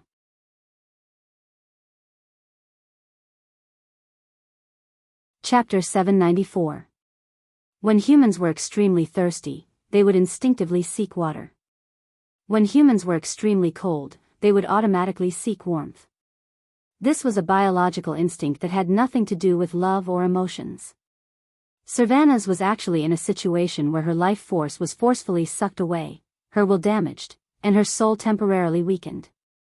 Only those who experienced it firsthand would understand how terrifying Death Coil was when a fallen Breaking Dawn mage threw it at them. Against a class that relied on high agility to dodge attacks, a single hit from a Breaking Dawn mage would definitely freeze her blood, stop her heartbeat, and take her life. This was the result of a Nastrian deliberately holding back in order to force Savannah's to surrender. The darkness faded from Savannah's eyes, the coldness on her body quickly decreasing, but the color did not recover. Even though there was no need for red, blue, or yellow, even in a world completely composed of lines and outlines, she could still recognize the person who saved her life and soul. Duque, for the past 10 years, every time she dreamed about her sisters at night, the hateful man would always accompany her. Even though she did not want to admit it, she had to admit that he was the most heroic man. The man who could not even find a replacement, much less surpass him. Once upon a time, she sincerely wished for her sisters to choose a true hero as her partner. On the other hand, she was indignant and longed to find a partner who surpassed Duque. It was just that she had never thought that she would be like a young girl in love, offering her kiss as if she was asking for a kiss. Moreover, it was the most precious first kiss. She could not describe the complicated and contradictory feelings in her heart.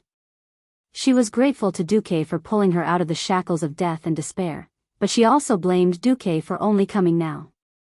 She was also a little conflicted about her own failure. Countless thoughts intertwined, and the end result was that her mind was blank. She stuck out her tongue, as if she was thirsting for water. The result was a classic French kiss. Cervantes was about to go crazy. She did not know why she would do this. How was she any different from the noble girl who shamelessly fawned on Duque in the Palace of Rotterdam, hoping to become the Grand Duchess? However, Duque's posture of carrying her was very skillful and incomparably smooth. Cervantes knew very well that Duque was used to carrying his eldest sister and third sister. Although their physiques were slightly different, the three sisters' body proportions were extremely similar. It was as if the third, oh, no, the fourth had intruded into the love domain of his eldest sister and third sister, and then the bastard Duque had subconsciously treated her as his sister and accepted her. What kind of bad debt was this? Furthermore, this was in front of tens of thousands of elven subordinates who respected and admired her. Even though Cervantes had already discovered the traces of illusion around Duque, and guessed that Duque had used some kind of illusion to cover up this subtle and chaotic situation, but the inexplicable sense of shame made every inch of her exposed skin turn bright red, as if it was burning. Finally, Cervantes, who had recovered her strength, pushed Duque away and cursed fiercely in the language of the wind. Damn it! I was out of my mind just now. I forgot about this. I order you to forget about this immediately. Okay, if I can do it. Duque was a little helpless. He did not know what this was, but it seemed that he had another bad debt. In all honesty, he had never thought of hitting on Queen Sylvanas. Duque shrugged. Should we deal with the Sun King first? Cervantes knew that Duque was forcibly changing the topic, but she had to suppress her anger and nodded. There must be a reason why Duque appeared at this time. And Duque was the only hope to save hundreds of thousands of her people. Duque's illusion could only fool ordinary elves. Sun King and Kai Zi were shocked when they saw their passionate kiss. Who would have thought that Lilith would suddenly jump out, and then Duque? Duque seemed to have an affair with the two daughters of the Windrunner family? No, for an ambitious person, perhaps this was something that could be used. But Anastrian was more concerned about why the extremely noble Duque would appear here alone. After the leader of the alliance, King Tyrrhenas, was killed, although the alliance did not exist in name, among the remaining members, there was no longer a situation where one party was the strongest. In this situation, as the supreme commander, Duque became the person with the highest status. It was not an exaggeration to say that if Duque died, the alliance would immediately collapse. Sun King narrowed his eyes, looking enraged. With a wave of his hand, a huge black wave of fire over 30 meters tall pressed towards Duque's head. Duke Marcus, you have no right to appear in my territory. A breaking dawn bullying a radiant moon was a classic example of the strong bullying the weak. Logically speaking, there was no way that Duque would be spared. The elven mages could almost foresee the scene of Duke carrying their great hero, Cervantes, in a sorry state as he retreated. They did not expect this at all. Oh. Is that so? Duque smiled lightly and snapped his fingers. A 40-meter-long battleship blade made of pure golden flames appeared out of thin air. It looked like it could even split a battleship in two with one slash. With just one slash, he had broken through Anastrian's waves of fire in the truest sense of the word. This was a double suppression in terms of quality and attributes. The Sun King, who had clearly lost his vision due to the loss of blood and had just become an undying not long ago, widened his eyes in shock and let out a strange, distorted cry. This. No. Can. It was not just the Sun King. Every elf who witnessed this miraculous scene cried out in surprise. Normally speaking, this was indeed impossible. Low-level mysteries would undoubtedly be crushed by higher-level powers. It was just like how an egg could not beat a stone, and a stone could not beat a diamond. Even elven children could understand such a simple logic. But why was that? The Elven King, who was dressed in luxurious robes, poked the ground with his staff in horror. He discovered that from this moment onwards, the magic vein that extended from the Sunwell was no longer responding. Alarm bells rang in his mind. If he could still sweat, Anastrian would definitely be drenched in cold sweat. Since he could not defeat the Calamity army, he might as well turn the entirety of Kuel Salis into a nation of the undead for him to maintain his power and rule.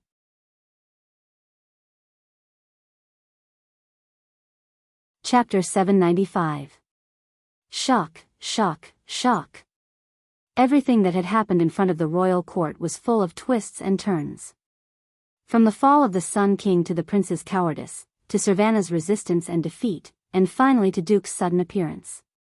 Contrary to the expectations of the world, he used the power of the radiant moon to defeat the attack of the fallen Sun King. The scene was so shocking that every elf felt dizzy, and they didn't even dare to breathe. Everyone wanted to say, impossible. After all, up until this moment, Duque still had the aura of a radiant moon. Perhaps he was truly at the peak of the radiant moon realm. But since ancient times, many amazingly talented powerhouses had fallen in the face of the merciless passage of time. It seemed like they were just a step away from breaking dawn, but it was actually an extremely high and dangerous threshold. Only Anastrian vaguely realized what Duque had done. You stole the veins of the earth? His voice trembled as he revealed the truth of the matter. What? Duque could actually use the power of the sun well? How was that possible? The method of using the sun well had always been a secret of the Sunstrider royal family. Even the counselors of the Silvermoon Council only knew a little about it. How could an outsider like Duque, who wasn't even a high elf, use the power of the sun well? After all, there was no possibility of the secret being leaked. The Windrunner sisters that Duque had picked up were only rangers, not high-ranked wizards. What Duque had taken back then was merely a manual for learning the magic circuit of Phoenix Flames. No one would have thought that a freak like Duque could actually use the system elf and his understanding of Phoenix Flames to reverse engineer the control code of the sun well's veins of the earth. Anastrian was going crazy. Duque puffed out his chest, his expression full of confidence. Steal? Why do I remember that it was your father, Das Rima, who stole a bottle of eternal water confiscated from Illidan to create the sun well? Besides, if your father's soul is still watching Kuel Salis, he'll definitely be shocked by your depravity and your terrifying idea of trying to defile the well of the sun. You. Anastrian's lungs were about to explode. The sunwell belongs to Queldori. I'm just borrowing it to destroy a villain like you who has desecrated the sacred life. Duque's words obviously appeased the high elves who were a little uneasy.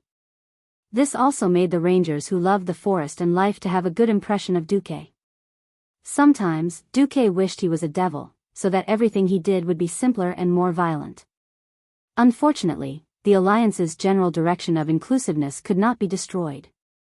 Just like before the fall of the Sun King, he had no right to intervene in the Elf Kingdom. The Alliance was just the Alliance, not the Federation. The Federation was a unified country with only one boss. The Alliance was just a large group of equal kingdoms and forces, a union formed to fight against evil and destruction. If Duque ignored the sovereignty of other countries and wantonly killed their kings, forcing a race or country to join the Alliance, it would mean that the Alliance had changed. It would definitely be opposed by the kings of the various countries, and it would be impossible for there to be a strong alliance in the future. Of course, if the king of a country jumped to the opposing side of the alliance, it would be a different story. Duque turned his head and looked at the shocked Sylvanas with an embarrassed expression. I'm sorry, I have to first obtain control of the sun well before I can save you and your people. Then, Duque waved his hand, and the magic hand that had just suppressed Hadgeron and Lor Themar was immediately shattered, dissipating in the wind. The next second, there was a series of continuous cannon roars on the sea west of Silvermoon City. The sound of the cannons was so loud that it seemed to be blowing away all the clouds within thousands of miles, as if it was going to overturn the entire sky. There was only one fleet in this world that could launch such a dense and violent bombardment, the combined fleet of Kurtiras and Stormwind. The Sun King was horrified. Didn't your army head south? A smile appeared on Duque's face. That's just what you think. At this point, Duque's plan was completely revealed. Although this was not a typical case of the third party benefiting from the fight, Duque had clearly made the Scarlet Cross pretend to go south to support the Silver Pine Forest. In reality, they had circled around the sea, and then hid in the sea west of Cuel Salis. Because the focus of the elves' defense was concentrated on the land in the south, no one had actually discovered such a large army gathering on the sea. When the Sun King fell and changed sides, Duque no longer had any scruples. He decisively sent the largest fleet in history, with a total of 4 digits, to attack the Calamity army that had just landed. This move of Duque's could not be said to be not vicious. In this fleet, there was indeed no one who could match Arthas. The problem was that the magic power of Frostmourne was not endless. Now that Duque had partial control of the Sun Well, if Arthas dared to attack the Alliance's fleet with all his strength, Duque was confident that he could seize the opportunity to take full control of the Sun Well and make things difficult for the two fools. At this moment, on the northernmost Isle of Quell, Donna's in the Eastern Kingdom, Arthas' face was dark. The cannonballs rained down on the Calamity army, and there was nothing he could do. As soon as he sent the gargoyles over, they were immediately blocked by the Griffin Knights of Eagle Nest Mountain, and the two sides fought fiercely above the sea. The gargoyles had the advantage in numbers, but the Griffin Knights had the upper hand in terms of quality. No matter how he looked at it, he would not be able to stop this high-speed fleet for a while. Antonidas. The veteran Breaking Dawn wizard was Arthas' last trump card. However, just as the Great Lich flew into the sky on the Bone Griffin, he encountered a difficult opponent, Krasis. This Kirin Tor counselor did not appear in the form of a high elf. He had returned to his original dragon form. In all fairness, a strong red dragon that was less than 10,000 years old was not a match for the Great Lich. However, based on his understanding of magic and relying on the natural thick skin and amazing magic resistance of the dragons, Krasis was able to fight Antonidas to a draw. Moreover, Krasis remembered Duque's instructions. Don't fight Antonidas head-on, and don't protect a ship. You just need to keep him busy for 10 minutes, 20 minutes at most, and I'll be able to rush over to deal with him. Krasis was like a large annoying red fly, flying around at high speed and high magic resistance. From time to time, he would ruthlessly attack Antonidas.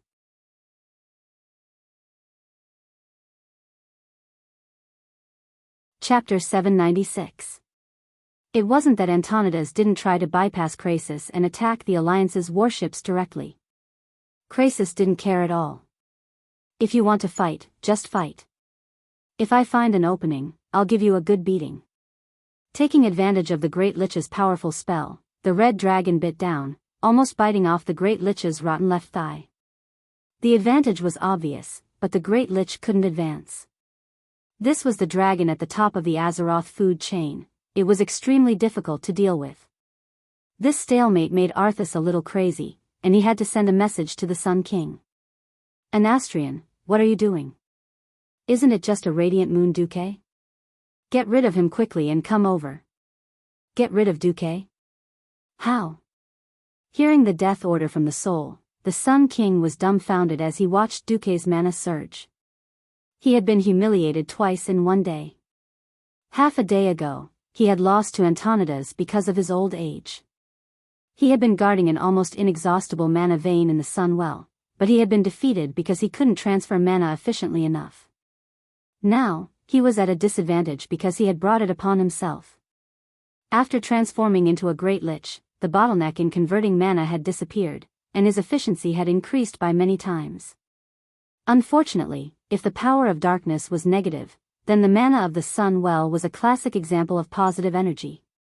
Who would have thought that he, the owner of the Sun Well for thousands of years and the master of the Sun Well, would be unable to control the Sun Well perfectly because of the change in his body's attributes? Duke, the schemer, had stolen the control and turned the tables? If Duque had come earlier, then with the advantage of the Sun Well, Anastrian might have had the confidence to fight Arthas and Antonidas head-on. If Duque had come later, Arthas would have used Frostmourne to successfully corrupt the Sun Well and convert its power into evil mana that Anastrian could use at will. Then, he would have beaten Duque to a pulp. However, Duque had attacked at this critical juncture, when he was at his weakest, and there was nothing he could do. What was even worse was that he couldn't resist Arthes's orders at all. That was a punishment from a higher level of the soul, and it wasn't something a servant like him could endure. He almost fell to his knees on the spot. He struggled as if to make his posture less unsightly, but this action increased his agony. Anastrian let out a scream from the depths of his soul, and through his withered vocal cords, he let out a furious roar. The roar did not only emit his agony, but also the stench of dark energy. The black aura was visible to the naked eye, like water ripples, spreading out from his mouth in waves. The Sun King raised his staff with one hand and made a summoning gesture with the other, pulling the entire palace out of the embrace of death and tranquility. A neutral arcane light suddenly burst out of the palace. The few fallen counselors behind him also understood what was going on. They activated, flash, and left the palace gate. They were located in the towers at the corners of the palace. Of course, the Sun King's trump card was not just the Sun Well's dermic power earth vein. On the surface, the entire sun-chasing royal court was a palace, but in fact, it was only his mage tower. He couldn't resist Arthes's orders, so he could only take a gamble. He was betting that Duque didn't have complete control over the dermic power vein that extended from the Sun Well. As long as Duque's power was weak or flawed, he was 100% sure that he could blast Duque, the detestable troublemaker, into smithereens. Duque gently waved his hand, and a few ranger generals led by Cervanus, including Lillis, had a few more magic shields on them, and they slowly floated backward. This was Duque protecting them. Pursing his lips, Cervanus still had some embarrassment on his face, and finally said, "Be careful." Thousands of words were all in the word careful. Duque turned back and smiled. "I will." It was just the simplest response and a gentle smile, but Cervanus felt as if his heart was touched by something. Bastard. That's the Sun King. He'd been the king of the entire continent for thousands of years, and his strength was only second to the World Guardian. Are you that confident? Are you that confident that you can control the violent dermic power vein of the Sun Well? Bastard, aren't you afraid of biting your tongue with such big words? In Cervanus' heart, the resentment and anger from a moment ago completely turned into worry at this moment. Even she herself didn't realize that her gaze actually couldn't leave Duke's back anymore. Watching the blue and gold-edged lion head image flutter in the wind behind Duque, Cervanus' eyes unknowingly became misty. Duque had no time to care about others. Facing a true Breaking Dawn mage was definitely the greatest challenge Duque had faced since he transmigrated. Even though he'd stolen the dermic power vein of the Sun Well, and even though he had the help of the system, he didn't dare to let his guard down. Every veteran powerhouse had countless trump cards, and if they weren't careful, they would all be defeated. Resurrection wasn't omnipotent, especially when Duque was facing a Breaking Dawn powerhouse who'd turned from a mage to an evil warlock. Warlocks at the master level and above were all experts at playing with souls. At the thought of this, Duque couldn't help but feel his scalp go numb. Now, Duque had no choice but to experience how terrifying Pharaoh, who'd mastered both mage and warlock magic, was. Duque stretched out his hands in front of his chest, palms facing downwards. He wasn't just controlling it, he was also using his spirit to feel the pulse of magic coming from the Sun Well. The sun shone on all things, bringing warmth and light to all living beings in the Azeroth lands. The calmness and warmth that the Sun Well had always given outsiders was the effect of being solidified and stabilized by complex and powerful magic arrays. The real Sun Well had never been a docile lord. Rather than a well, it was more like a huge and unstable nuclear reactor. It surged like the sun. Irregular energy shocks were occurring at every moment. Some were like raging waves crashing against the shore, giving people an impact and shock that was still within one's imagination. There were also a few shock waves that were earth-shattering and earth-shattering. Without extraordinary power, just touching this power would cause a backlash, let alone controlling it. Not to mention controlling it, just touching it would cause one to be devoured until not even dregs were left. However, in Duque's hands, the power of the Sun Well was suddenly divided into 12 types according to its attributes. Just as the Sun Chaser Court shone brightly, Duque was slowly lifted into the air by the golden, seemingly substantial magic power. Under Duque's feet, there were 12 gigantic magic stairs that extended to the front of the court like stairs. Duque, who was emitting golden light and looked like a god descending to the world, spoke slowly. Anastrian, don't say that I didn't give you a chance. Show me what you've got.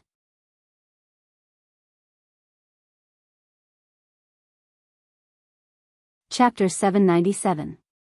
Prince Kale, who had unknowingly stood up and retreated to the side awkwardly, had shock written all over his face.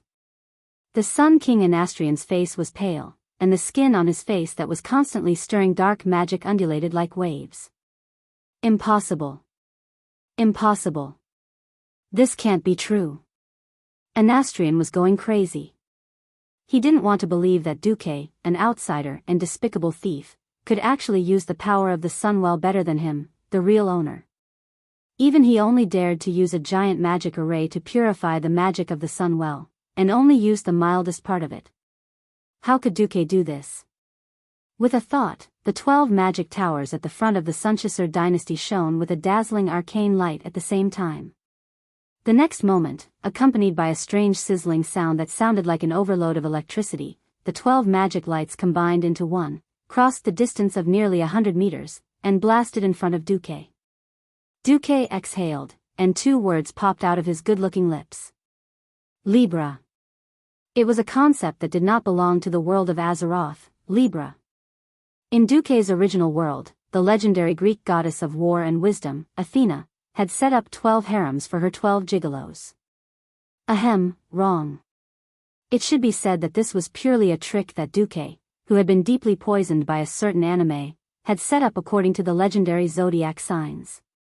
The use of all elemental magic at or below breaking dawn was nothing more than 3 steps. The first was to summon the maximum amount of magic that one could control, the second was to shape and control the magic, and the third was to release the magic in a safe and correct way. Shaping magic did not only have to consider the mage's control, but also the mage's own imagination. Instead of using those magic models that he was not familiar with, but were theoretically the most optimized, it was better to use some more suitable magic forms that Duque was most familiar with. Therefore, what the High Elves saw from afar was a glittering Einherjar with a blurry face, but wearing a strange armor, carrying a huge golden round shield, blocking in front of Duque. Is it a Einherjar? Or was it some kind of intelligent elemental creature? No one could figure it out, but it was obvious that the attack from the Sun King and the entire Royal Court's Mage Tower was easily blocked. The elemental shockwaves scattered in all directions easily crushed the solid white jade stairs into pieces. This kind of expensive and special stone material, which might not even have a crack after being smashed by a big iron hammer dozens of times, was easily crushed into powder under such a violent elemental impact. No. What is this? Summoning? Or is it something else? Anastrian was at a loss for words. No, in fact, he was thinking too much. This was purely a person's way of showing off. Fallen, Duque told the Sun King, true power can never be obtained through twisted sacrifice. And when you do that, you will only go further and further down the path of self-destruction. I don't need you pointing at me. Sun King let out an even louder roar. He put his palms together, and the magnificent staff floating 1 meter above his head began to spin clockwise at a high speed. The mage towers erected throughout the palace also began to surge with intense elemental undulations. Clearly, this was another big move. Duque did not have the luxury to let the opponent use his big move. Although he had mastered the magical ley line that extended from the Well of the Sun, the so-called infinite magical power was just an illusion. After all, he only controlled the branch and not the Sun Well itself. Moreover, Arthas was rushing to the Sun Well in an attempt to use it to revive Kel Thuzad. Alright, if others used the Sun Well, they would at most draw some magical power or something. Arthas was much more disgusting than the famous dog, Arathika. Calling him an ex-stirrer was already a compliment. The Sun Well that had been used by the idiot in history was directly contaminated by strong evil power, causing the entire territory of Kuel Salus to be filled with rot and plague. How was this an ex-stirrer? This was clearly using a bomb to blow up a septic tank. If he did not want to see Aurelia and Sasha's heartbroken expressions when they returned, Duque's only choice was to end the battle quickly. Ha! Duque shouted softly, and a huge circle of golden ripples spread out in the air. The 12 golden stairs beneath Duque's feet instantly transformed into 12 illusory golden giants that were 5 people tall. The 12 golden kidney warriors wielded different weapons, each possessing elemental energy of different attributes. They quickly pounced towards the wizard towers in every corner of the palace. The Sun King was shocked. The reason why wizard towers were so difficult to deal with was because each wizard tower usually only had one main attribute. Once there were many wizard towers, they could use magic of different attributes to support each other. No matter who the enemy was, they would always be able to find a way to deal with them. Now that Duque moved his finger, the 12 golden giants that charged over scared the Sun King's radiant moon liches to the point of pissing their pants. How were these illusory golden giants? They were clearly 12 breaking dawn wizard towers that could run, fly, and self-destruct. Of course, Duque could not completely control the earth-shattering power of the sun well. If Duque could only control a basin of water the size of a basin, then the sun well was at least a standard 50 by 25 meter swimming pool. However, even if Duque was holding a basin, as long as it was not a pool of water that was poured onto Duque's head, Duque had the ability to use the basin to guide the astonishing power of the sun well. The simplest way was naturally to divert the energy. Suddenly, a wave of golden light shone brightly. The elemental power that had leapt out from the wizard towers was suppressed by the even larger power of the sun well. 12 shocking explosions rang out one after another. The golden dome, the jade-white tower, and the mysterious magic power that lingered around them were all destroyed in an instant. The 12 golden kidney warriors that had crashed into them used their even greater destructive power to easily destroy the towers that had stood in Silvery Moon City for more than 5,000 years. Since the wizard towers had been destroyed, the liches inside naturally did not have it easy. Their gloomy souls carried an indescribable fear as they hovered over the rubble. Looking at their shattered corpses that could never be restored, they widened their eyes in disbelief and looked towards Duque. No, the cries from the souls were hollow and eerie. It was almost impossible to tell how noble and elegant the owner of these voices had been when he was alive. Unfortunately, they could only cry out to vent their anger and fear. At this moment, Duque was practically possessed by the sun god. He was not someone weak souls like them could approach. If they came within 100 meters of Duque, they would be burned to ashes by this terrifying heat.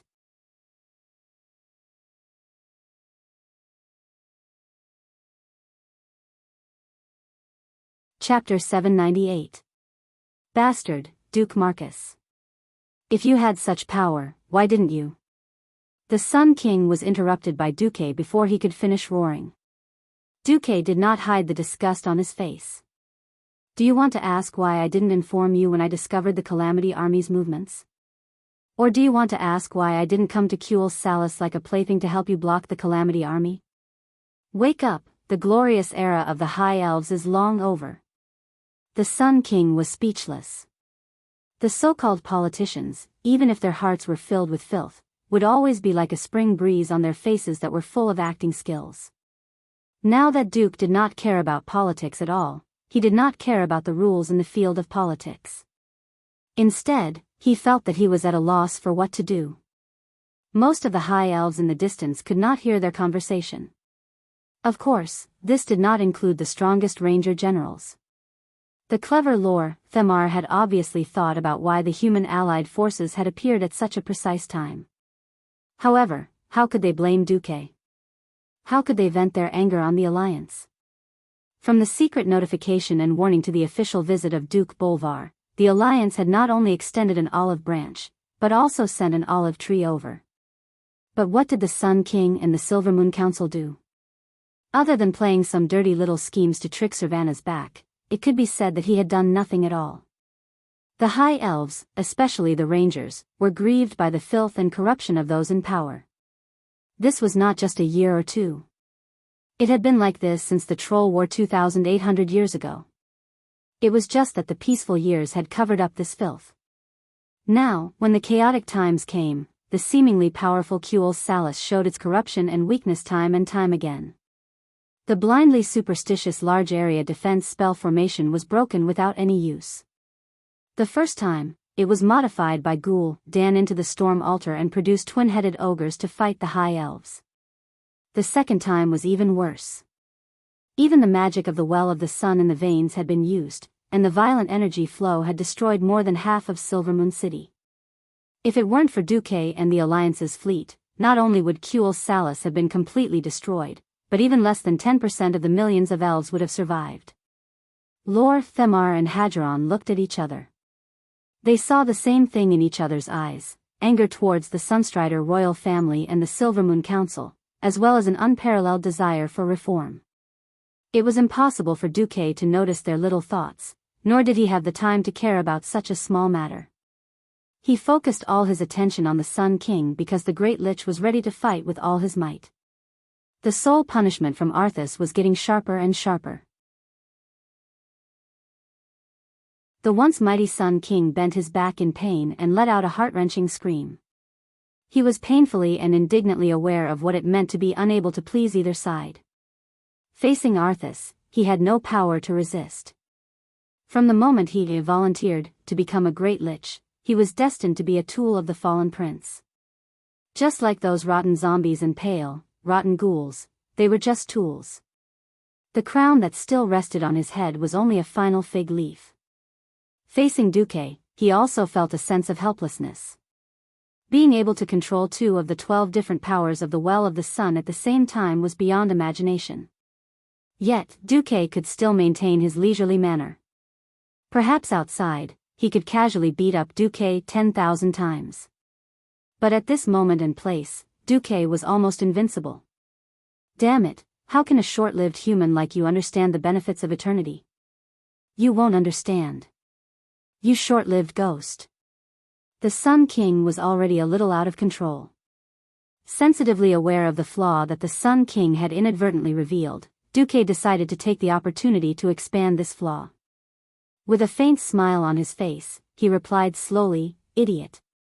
Even the eternal life blessing that the World Tree brought to the Night Elves was bestowed by the Red Dragon Queen, Alexstrasza. As the great hero who saved Alexstrasza, do you think I don't have eternal life?" Duque spoke in the whisper of wind.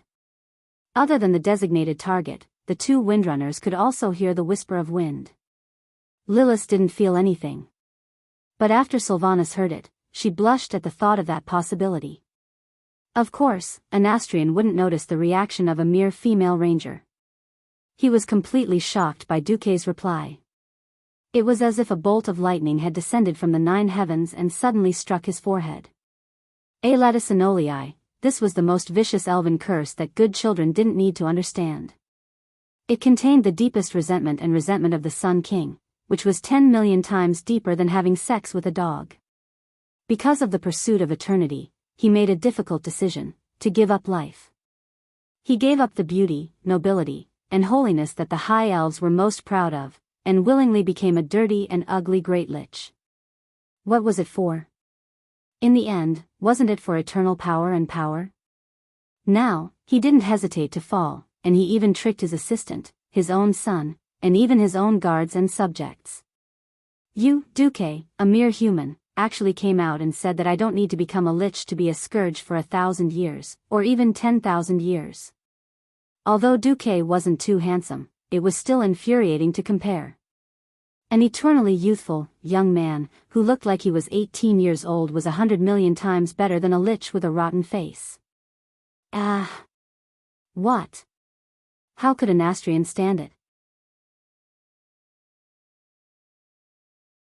However, just when an Astrian was so angry that his soul was about to melt, the shameless Duque naturally wouldn't let go of this opportunity.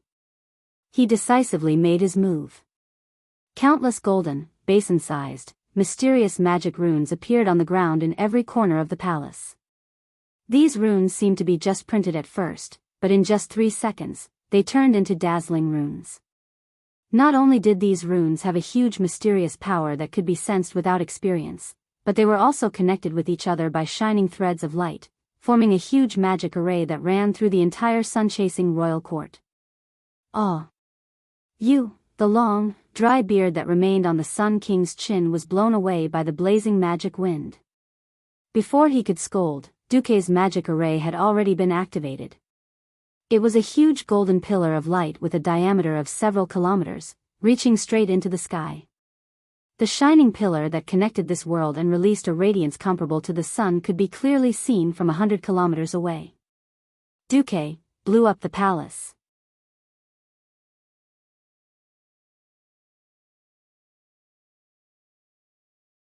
Chapter 799. This big move was not the traditional mushroom cloud bomb. The entire palace was like a small model directly burned by a giant welding torch with flames. In an instant, it burned to ashes. Every single elf who witnessed this scene was stunned. In the end, they all understood. Their king had fallen, and the Sunchasur King's court, which was both the palace and the king's exclusive mage tower, was a hurdle that they could not avoid in resisting the invasion of evil. They had no reason to blame Duke.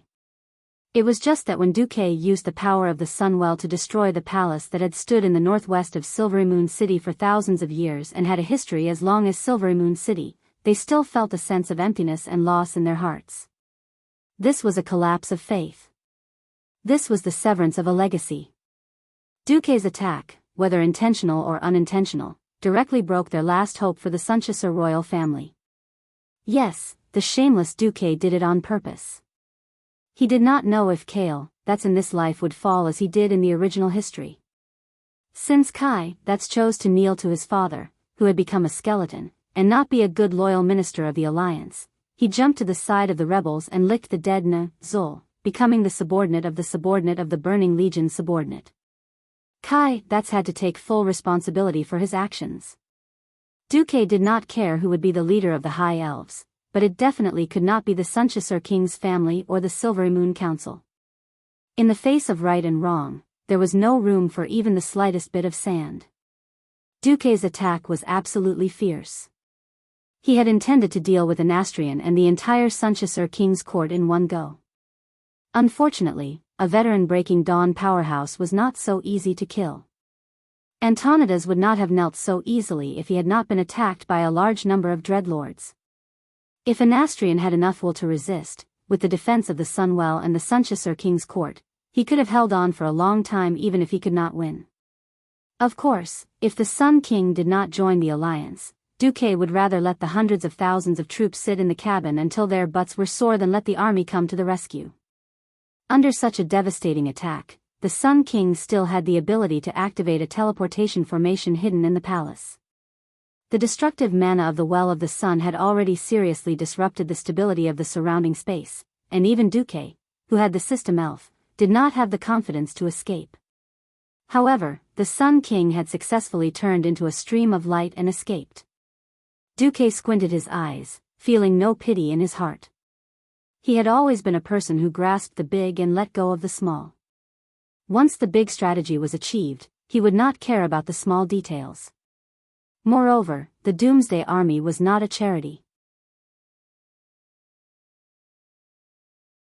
Arthes wanted the Sun King to block the way, but Anastrian actually dared to run away by himself? In the situation where Zul still had absolute control over the Scourge, please allow Duke to mourn for the Sun King for half a second. At this time, Zul was no different from a young wife who had been brutally abused. Jaden could do whatever he wanted with Zul. He could flatten it or carve Zul's skull into a urinal. Zul could only accept it.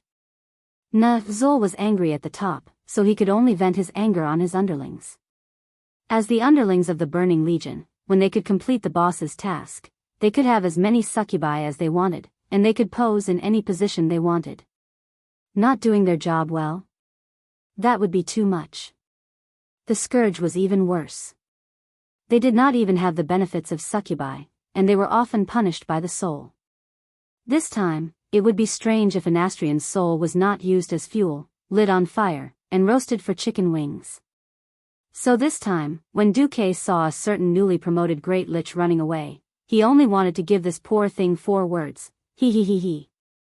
The monstrous golden light finally dissipated, and what appeared in front of the tens of thousands of elves was a huge circular ruin that was so clean that it could be used as a skating rink. Some elves cried on the spot. But more elves began to gather and approach Duque. They looked at the great traitor of the high elves, Kale, that Sunstrider, with eyes that could cut people into 1,000 pieces, while waiting for the final orders of their leaders. Many elves had already secretly tightened their grip on the weapons in their hands. If Servanas, Lor, Themar, and the other leaders gave the order to kill this guy, they would probably pounce on him without hesitation. Kale, that's face was ashen, and his handsome face had lost all its vigor. His emerald green eyes were unfocused, and even though he had already stood up, he looked more like a walking corpse than a zombie at this moment. A few of the prince's loyal followers, such as the great astromancer Solarian, pursed their lips and gripped their staffs tightly as they stood in front of Kale, that's blocking the increasingly turbulent elven army. Unfortunately, the obstruction of a mere radiant moon mage was meaningless. Just one spark would ignite the anger in everyone's hearts, and the once noble elven prince would be completely destroyed by his own people. Hadgeron was still a little confused. He instinctively hated Kale, that's, who had sold everyone's lives and succumbed to his father's evil might. But he could not personally kill Prince Kale, that's, who had not done anything evil. What do we do? Servanas raised his head and looked at Duque. To a certain extent, this was no longer the internal affairs of a mere elven kingdom. Now, everyone knew that without the support of the Alliance, the elves would not be far away from extinction.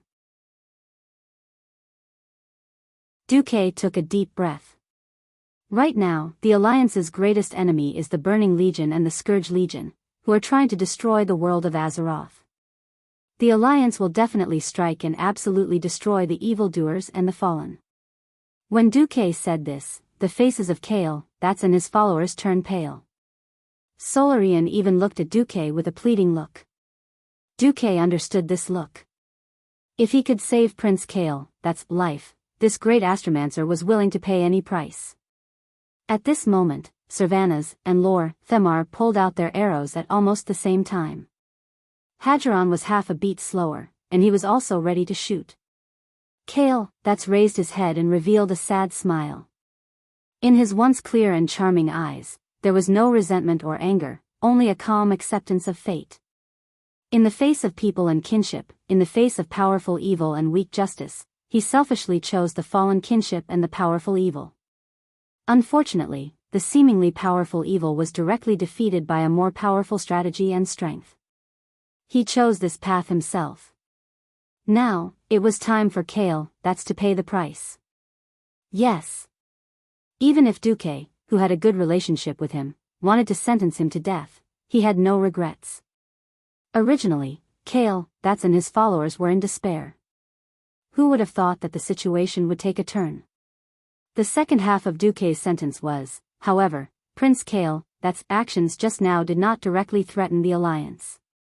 I don't think Kale, that Sunstrider is a despicable fallen. So, in the name of the Supreme Commander of the Alliance, I solemnly declare that the relationship between your kingdom and Kale, that Sunstrider is your kingdom's internal affairs, and the Alliance has no right to interfere.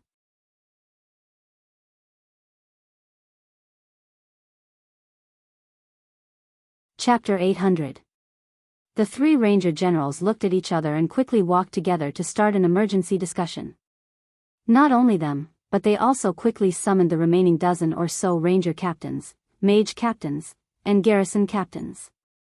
After a full 5 minutes of discussion, they reached an agreement. As the temporarily elected leader and representative, Sylvanas stood on a stone platform that only had half of it left. When her voice and image were transmitted by magic to every intact magic mirror in Kuel Salis, she spoke loudly. After the discussion of the National Salvation Committee, which was temporarily formed by me, Sylvanas Windrunner, Rothelma Theron, Hadgeron Mingy, and 18 other high-ranking individuals, I, in the name of the president of the Kuel Salis Salvation Society, declare that Kale, that Sunstrider, who once joined the Scourge army, is a traitor.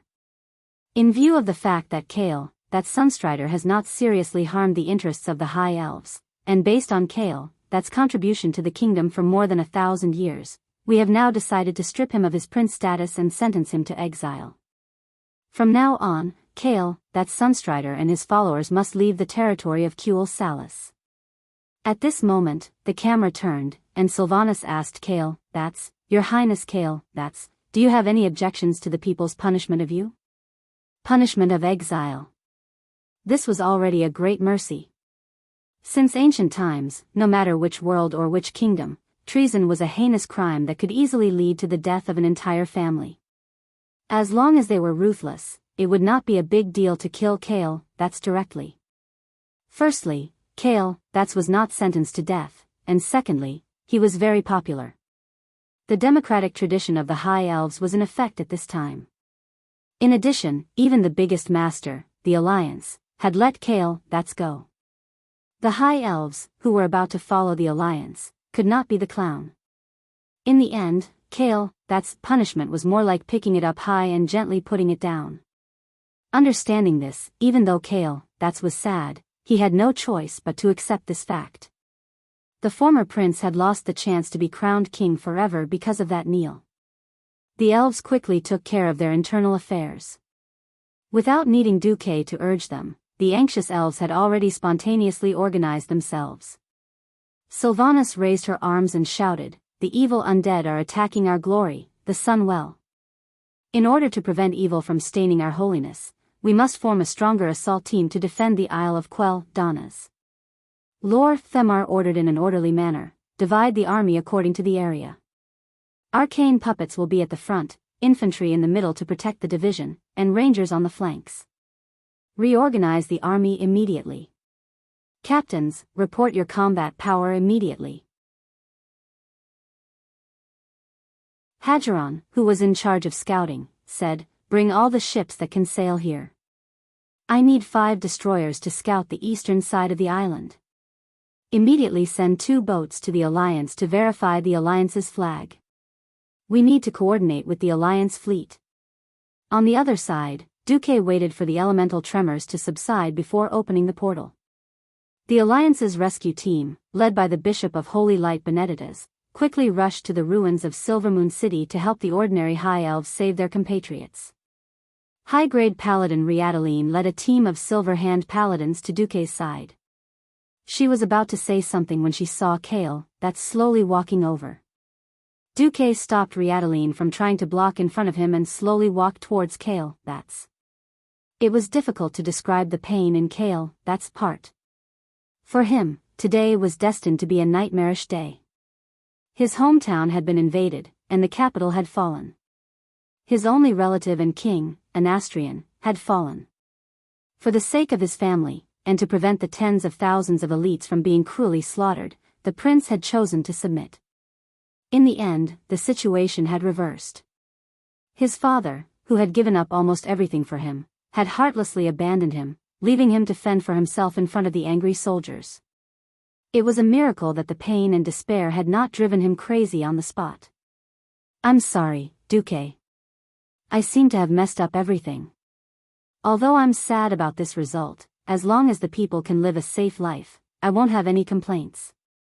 Duque, can you promise me? This is a very easy thing for you." Duque nodded slowly. "Tell me, I'll do it." The higher one's status, the harder it was to talk. Many times, the value of a sentence from Duque could not be described as 1,000 words of gold. Now, Duque had agreed without even asking what the content was. Even though Kale, that's had never thought that he and Duque were best friends, he still felt that it was worth it to make a friend with Duque. A warm feeling arose in his heart. "You really do understand me. But I still hope that you will say it yourself. You will do your best to help take care of the High Elves." Duque smiled gently. "Of course I will take care of the High Elves." "Nonsense, if I don't take care of them, won't Aurelia and Sasha skin me alive? Then I have no regrets." Unexpectedly, at this moment, Kale, that could show such a sincere smile from the bottom of his heart. Duque was stunned for a moment. Then, Duque remembered the tragic ending of Kale, that's in the original history. In the original history, the Sun King and all the members of the Silvermoon Council had died in this battle. In the history, Arthas was very principled and did not resurrect the Sun King and the others. The only one who was turned into an undead by Arthas was Servanas, who resisted the most fiercely. He turned Ciri into a banshee of death. When Kale, who was still in the Dalajan, rushed back, he encountered a complete mess. The kingdom had been destroyed, and less than 10% of the people were left. Most of the magic people who relied on the magic of the Sunwell for a long time actually had magic addiction, which was commonly known as magic addiction. In order to take revenge, Kaizi brought the healthiest elves back to the Alliance. Unfortunately, they were assigned to the overly suspicious Galadhers, the commander of the Alliance who was fighting against the Scourge army in Lordaeron. In the history of the elves, just like in this life, they left the Alliance after the Second Battle of the Dark Portal. After betraying the Alliance and being crippled, they ran back to lick the Alliance. Naturally, they were looked down upon everywhere. In the end, they were forced to leave the Alliance by Queen Naga Vashti's plot and a little deception. In order to solve their magic addiction, they had to rely on Illidan, one of the most unreliable bosses in Azeroth, and use the power of the demon to suppress their magic addiction. Step by step, they were finally tricked by Kill Jaden, and attempted to summon Kill Jaden on the rebuilt Sunwell. This forced the Blood Elves to the opposite side of all the races in Azeroth. In the end, Prince Kale, was betrayed and died tragically on the Isle of Quell Danas. Thinking of this, Duque could not help but sigh.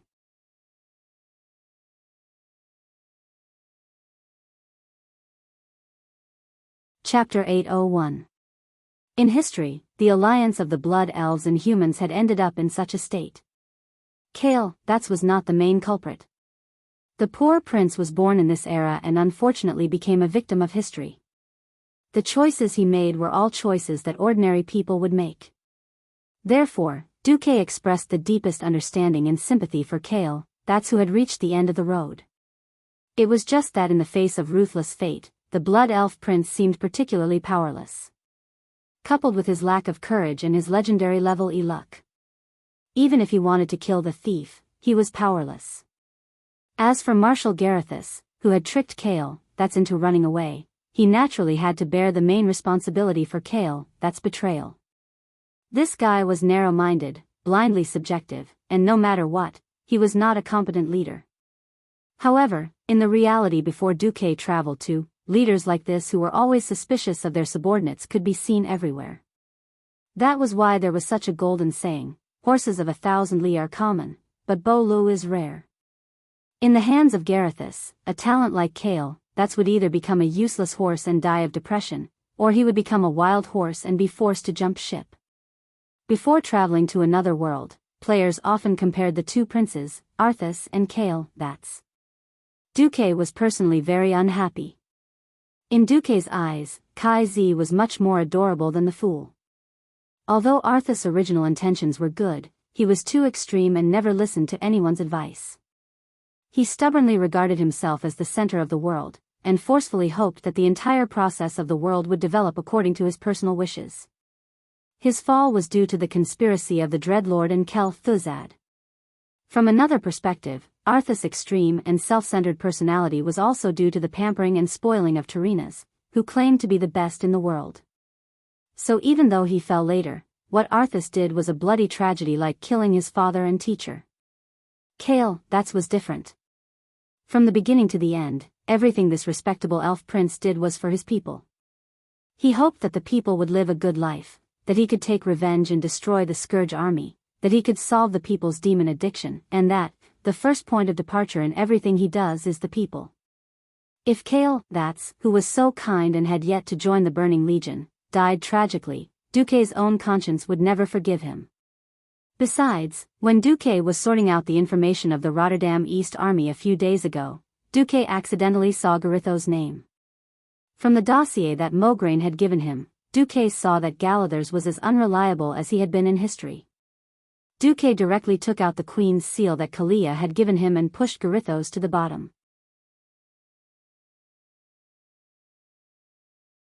He found an excuse to promote him from brigadier general to captain and threw him to the front lines as cannon fodder. In less than a week, Duque received a report that this guy had died in battle. Even his corpse had been recovered. Alright, idiots should die early and reincarnate. There was nothing wrong with this sentence. Duque raised his head. Kale, you did wrong this time. We are all high-ranking people, and we all know that there is no room for kinship in the face of great right and wrong. Kale, expression darkened. Duque, you're right to lecture me. Duke sighed in his heart. If Kai Zi had knelt down a little later and waited for him to finish analyzing the well of the sun's mana veins with the system elf, Kai Zi's situation wouldn't be as bad as it was now. Do you have any plans? Kale, looked around. Beside him were hardcore supporters such as the great astromancer Solarian and the astromancer Caponia. His face was full of bitterness. We still love our motherland, but unfortunately, more than 3,000 people will be exiled because of my mistake. I've let them down. But to atone, I think we will go to various places in Rotterdam and continue to fight against the Scourge army in our own way, 3,000 people. Originally, Duque wanted to take Kale, people as his private army, but 3,000 people were a little too many. Also, Duque had to consider the feelings of the elves who were more loyal to Kuel Salus, especially Servanas. Servanas, in particular, was a hurdle that Duke could not avoid. Duque took a deep breath and said in a low voice, "Do you know what will happen to you? You and those followers who trusted you and entrusted their lives to you will die meaninglessly in the land that the Scourge army has corrupted." Beside the prince, the great astromancer Solarian could not help but roar in grief and indignation. What else can we do? Beside Duque, the paladin Riataline shouted, "Watch your tone, traitor." Solarian was about to refute when Kale, stopped her. "This is my fault. Please don't vent your anger on Duque." The prince's concession made Solarian so sad that she almost cried. Duque gazed at this beautiful elf. He looked at this boss who would have been guarding the Storm Fortress in the original history of Draenor and would have been killed by the Alliance army. Duque suddenly felt a different kind of emotion. "I know that your current status is a little awkward. Actually, if you are still willing to fight for Azeroth, I hope that you will help the Alliance guard the Dark Portal. This way, we can release the original Dalajan mages and put them into the war against the Scourge army." As soon as this sentence was said, there was a hissing sound in the surroundings. This was not Duque treating them badly. On the contrary, he was treating Kale, and the others too well. After so many years of operation, the Watcher Fortress in the Cursed Land was no longer the bitter and cold place it used to be. The guards of the Watcher Fortress were recognized as the most elite troops in the entire Alliance because they often had to fight with the demons and orcs that came out of the spatial rift. In the past 10 years, there was a saying, if you stay in the Watcher Fortress for 3 years, you will be promoted by 3 ranks when you return. Kale, was humiliated because he had succumbed to his fallen father. Now that Duque wanted Kale, to go to the Watcher Fortress, it was to distance Kale, from the rejection of the elves in Kuel Salus. Secondly, they did not have to go to Lordaeron, which had the worst relationship with the elves, to be looked down upon. Thirdly, it was to let them be gilded. Regardless of whether there was a large-scale invasion or not, the Dark Portal was the front line against the demons and orcs. If they could stay at the front line for a few years and return home, everyone would treat them as a warrior of the Alliance. This was the best redemption for Kale, and his followers. Duque, we don't know how to thank you. Of course, we are willing to go to the Watcher Fortress. Duque patted Kai's shoulder. All right then. Get ready. I'll arrange for a ship to send you there.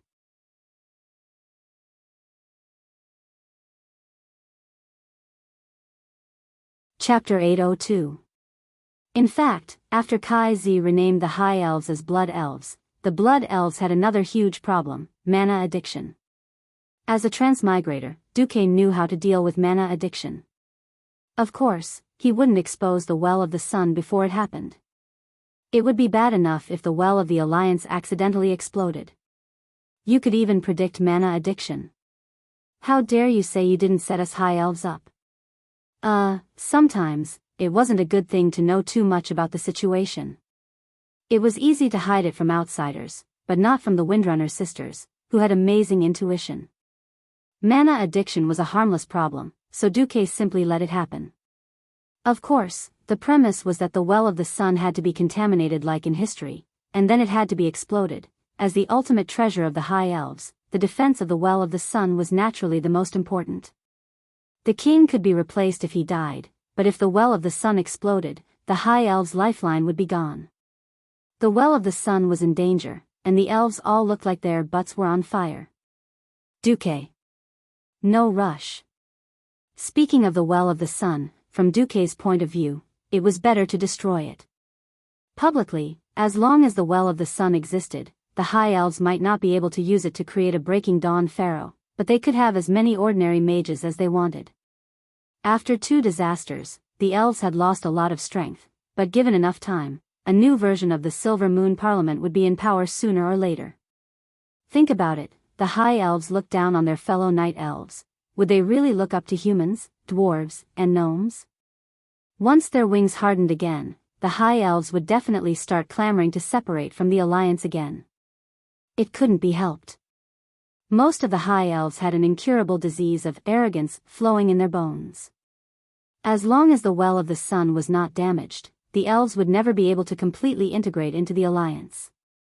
Also, privately, the current situation was that the mages had completely declined, and the rangers had risen. The 2 leaders of the rangers, Lor, Themar and Hadgeron, were the Windrunner sisters' minions. Sylvanas had already become famous in this battle. Duque didn't know how far she could go in the future, but he would be happy no matter which one of the Windrunner sisters came to power. Wasn't it good to have one of their own on the stage? There was no way Duque would deliberately leave the Sun Well behind to nurture a hostile pharaoh, steal Kuel Salas's power, and set the Alliance up, right? In that case, Duque would be a first-class moron.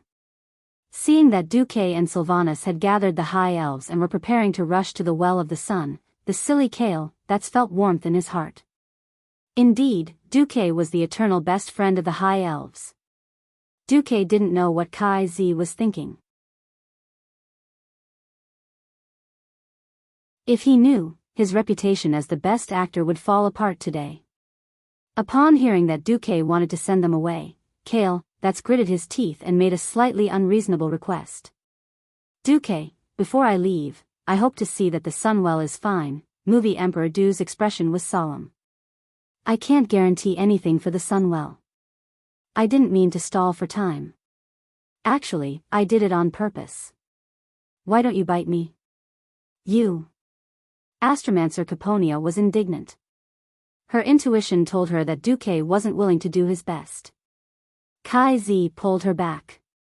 You'll never know how terrifying Arthas is if you haven't faced him face to face. Your Highness, didn't you and Sir Marcus defeat him once? Caponia asked softly. Kale, that's had personally experienced that battle. Both he and Duque had bitter expressions on their faces. The Calamity Army's foundation was too strong. In that battle, the Alliance had lost a total of 9 peerless experts. The tribe had lost a famous former Great Chief Orgrim, and the Alliance had lost a Breaking Dawn Antonidas. In the end, Arthas had still escaped. It was a huge loss. Duque explained, defeating a peerless expert and destroying one are 2 completely different things. Moreover, there's information that Arthas became stronger after killing his master, Uther. Otherwise, why do you think His Majesty Anastrian surrendered so easily? The pupils of Kai Zi's followers suddenly shrank. You mean, Antonidas used the power of darkness to suppress the Sun King? The one who really forced the Sun King to surrender was the demigod Arthas. For a moment, the surrounding air fell silent. No one said anything. Finally, Kale, that's mouth twitched a few times. Gritting his teeth, he suddenly knelt down and said loudly, Is there no way to stop Arthas' madness? Duque, I know you have the best way. If the Alliance can do its best to help Kuel Salas this time, my followers and I are willing to be servants of the Marcus family for the rest of our lives. This time, not only was Duque shocked, even the elves who were running around gathering were so frightened that they stopped in their tracks. It was true that with Kale, that's identity, it was impossible for him to join other forces or serve under someone else in such a despicable way. Although most of the elves united and exiled Kale, that's because of his mistake. Kale, that was no longer a high and mighty prince on formal occasions. But all the elves still recognized Kale, that's as the prince of the high elves. Now that Kale, that suddenly made such a request, all the elves couldn't help but be in awe. No matter how serious Kale, that's mistake of choosing sides was, he was willing to sacrifice himself for the future of the elves. Such an act and such a noble sentiment immediately resonated with the majority of the elves. With the great astromancer Solarian, a famous boss in the future as the leader, all of Kale, that's followers knelt to Duque.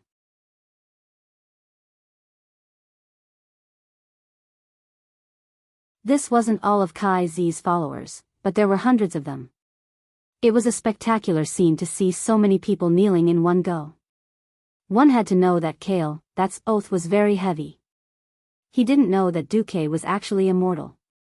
He was completely measuring the lifespan of a human by the lifespan of an elf. In his heart, he was prepared to serve Duque and Duque's descendants for the rest of his life, until his own lifespan came to an end. This time, it was Duque who was dumbfounded. Damn, it was naturally very cool to have a prince of a kingdom as a follower. The problem was that Duque hadn't communicated with William yet. Although Duque firmly believed that William would be as wise and powerful as he was in history, it would be difficult to clean up the mess if his Grand Duke took in a high elven prince as a follower without informing him beforehand. Duque had an idea. Kale, that's... You've caused me so much trouble. I've long prepared a big move against Arthas. Although I wasn't 100% confident, you only came to say that you wanted to be a servant now. If word gets out, it'll be like I prepared everything before tricking you to be my servant.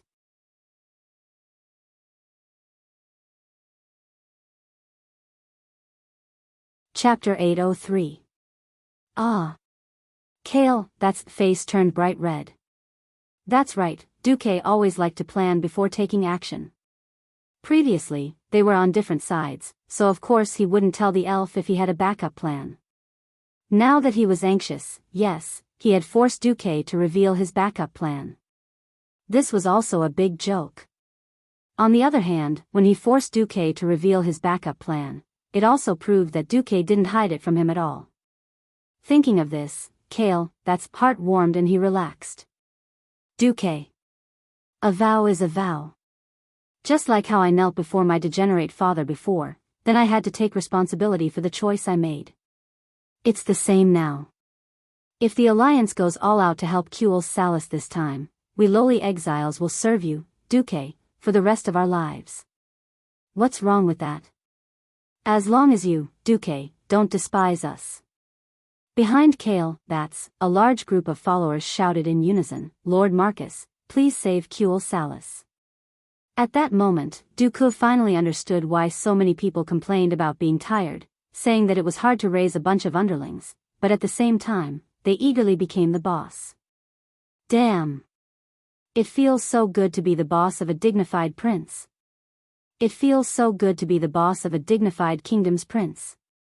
Movie Emperor Du said seriously, just now, I received an official request from Cultivate Salis to save the nation. The Alliance is now giving an official response, welcoming Cultivate Salis to rejoin the Alliance. The Alliance's army will also enter the Isle of Quell, Donnas to fight against the Scourge army. As for the big move I'm talking about, early on, after the battle between the Dalajan and Arthas, I sent Sir Mograine to the Iron Furnace Castle. There, His Majesty Magni Bronzebeard is building a light-type divine weapon comparable to Frostmourne for Mograine. That divine weapon should be completed by today. Kale, that's had seen the power of Frostmourne. Although it was not to the extent of being able to freeze 1,000 miles with just a slash of the sword, this runic demon's sword with the greatest power to date was definitely a great enemy of every living being. Now that Duque had announced that a divine artifact comparable to Frostmourne was being born, Kale, that could not help but be filled with hope. When Orgrim was still around, the Hammer of Destruction was only a demigod item, and it could only attack and defend against Arthas. Using a divine artifact to deal with a divine artifact was the true way of kings. As long as they could slightly resist the power of Frostmourne, the entire situation would be completely different. Otherwise, every besieger would be afraid of being pulled over by Arthes at any time and killed like chickens and ducks. Who would dare to use a big move? Kale, that's took out a memory crystal. Duque, this is the secret of the Sunwell that I know. Although it's not much, I think it can help you. Duque took it, and the system elf scanned it for him. He immediately knew what was going on. It should be said that it was different from those black and white bear-shaped national treasures that were only responsible for acting cute. The Sunwell was indeed the national treasure of the High Elves, and its defense system was also the best. In Duque's imagination, the Sunwell should have no resistance since even that bastard Anastrian had surrendered. Unfortunately, perhaps because of the change in Kale, that's fate, the latest data showed that the deviation had reached 28%. Azeroth, which was gradually drifting away from history, seemed to have played a joke on Duque. The highest defense system of the Sunwell was actually not in Anastrian's hands. What? The remnant soul of Dethrima? Dethrima Sunstrider was the founding king of the High Elves' kingdom. Even though he had been exiled by his people, he was still a super impressive person who could expand his territory and create a huge stir. Although the Sunstrider royal family was really getting worse with each generation, no one could deny that Dethrima, as the first Sunstrider, was still very impressive. However, Duque did not expect that Dethrima, who was supposed to have died of old age in history, did not return to heaven and earth, and instead became a special existence like a guardian spirit.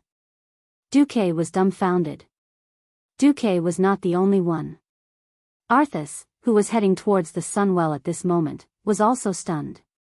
If Arthas was still alive in the past, he would have already started cursing. The deeper depravity had obliterated his humanity, and Arthas had now lost more than half of his human emotions. He was more like an emotionless war machine. Unfortunately, there was still an emotion called annoyance accumulating in his spiritual world. Crack. There was a thunderous sound. In the beautiful garden of the High Elves' artistic style, a huge statue that was more than 10 meters tall suddenly came to life. The radiance of arcane energy instantly filled every pattern on the statue's body, and it was very beautiful. What had nothing to do with beauty was the powerful destructive power of this arcane puppet. His heavy punches and kicks, measured in tons, could easily put a horde of undyings to rest. The magic lightning that he threw out at the slightest provocation sent many elite demons flying. Arthas had no choice but to use a small number of bone dragons to attack the Sunwell Highland. Regardless of whether it was an arcane puppet or not, he tried to destroy every statue as much as possible. Even though Arthas advanced step by step, there were still endless traps along the way.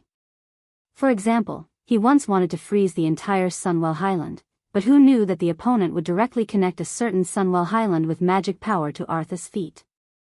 That terrifying power was even more insane than a volcanic eruption, and it directly wiped out a group of Death Knights that belonged to Arthas.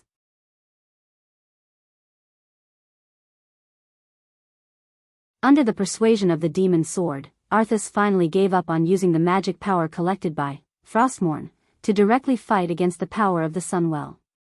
No matter who it is, it's obviously afraid. It doesn't have the strength to fight you at all. Be patient, Death Knight. Frostmourne whispered. In the sky above the Isle of Quell Donnas, Antonidas finally found a flaw in Krasis. Icy whirlpool. A gigantic frost tornado large enough to swallow 10 battleships suddenly appeared in the sky. The terrifying suction force comparable to that of a black hole was pulling Krasis' enormous body, trying to drag this magic-proficient giant dragon into the horrifying cold magic vortex and strangle him to death. Krasis flapped his wings frantically but was helplessly pulled back by the suction force. Antonidas let out a proud laugh. Krasis. Give up resisting. For the sake of our years of working together, I'm happy to let you join the Calamity Army. Let me think, a Dracolic. Haha. This new identity is very suitable for you. I refuse, Krasis snarled with effort. Don't be in such a hurry to refuse. After you taste the soul torture of Frostmourne, I hope you can still refuse me so stubbornly. Suddenly, Krasis' dragon face revealed a smile. Hey. Is it appropriate to put all your energy on me?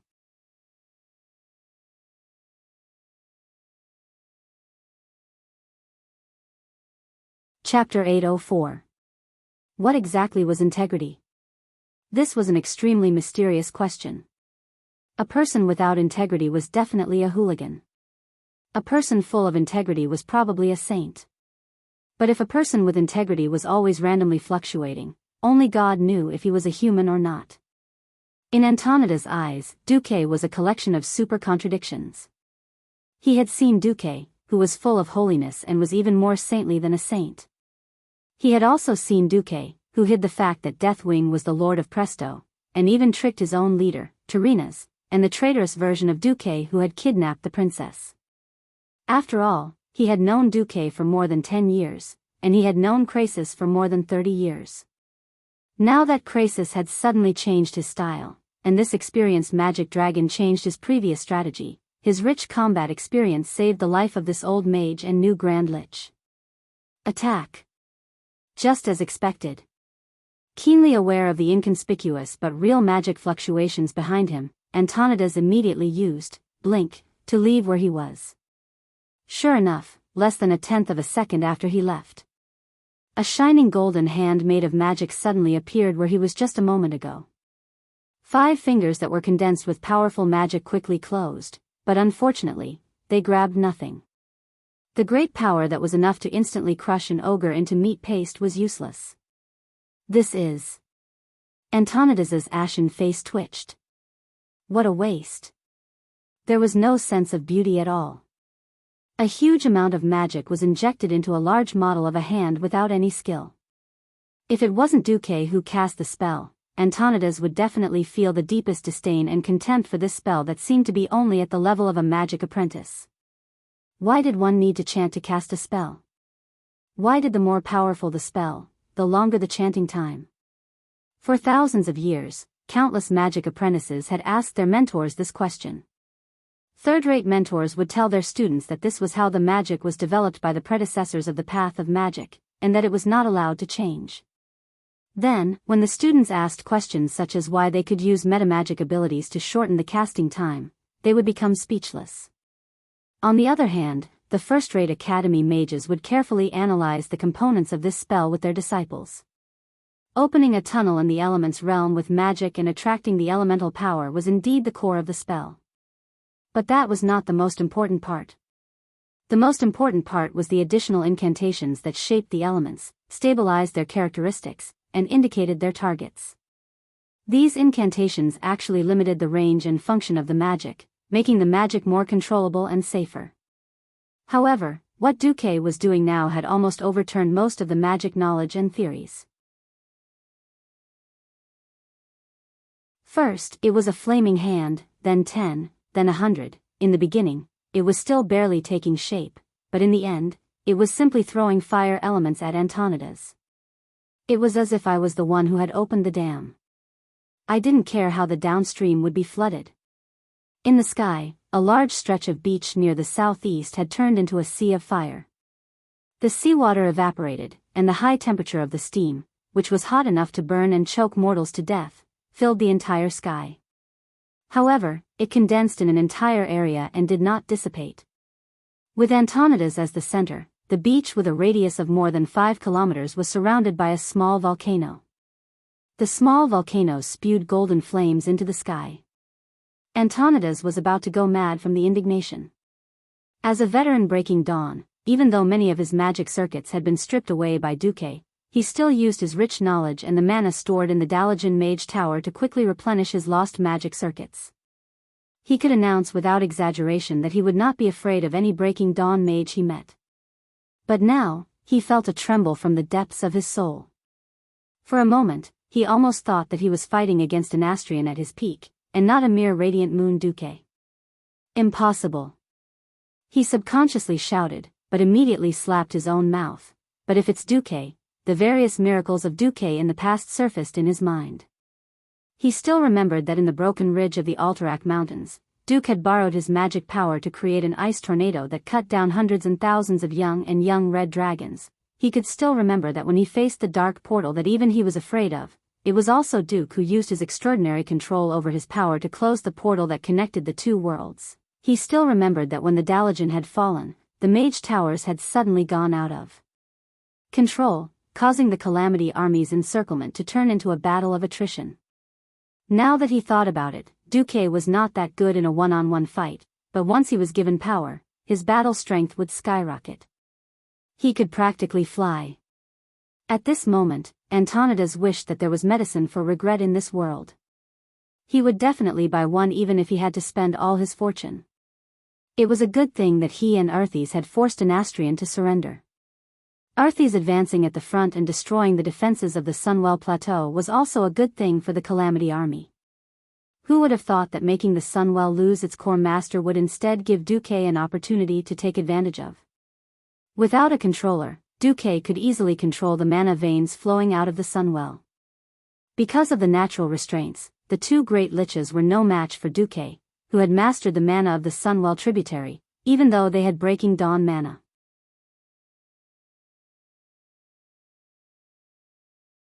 They would be so stupid as to give their knives to Duque and then offer their necks to him.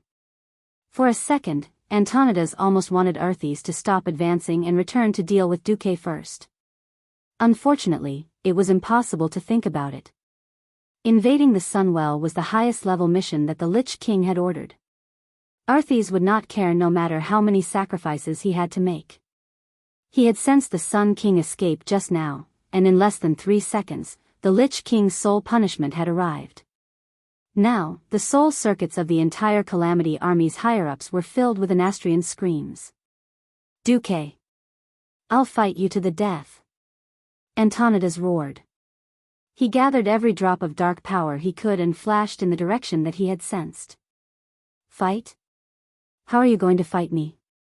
On the beach, at the crater of a huge volcano that was at least 10 stories high, the mana of the Sunwell, which could not be measured, was spewing out crazily. Miraculously, almost every trace of the mana bypassed Duque, who was in the middle of the crater. It brushed past Duque and sprayed into the air before transforming into various forms and smashing at Antonidas.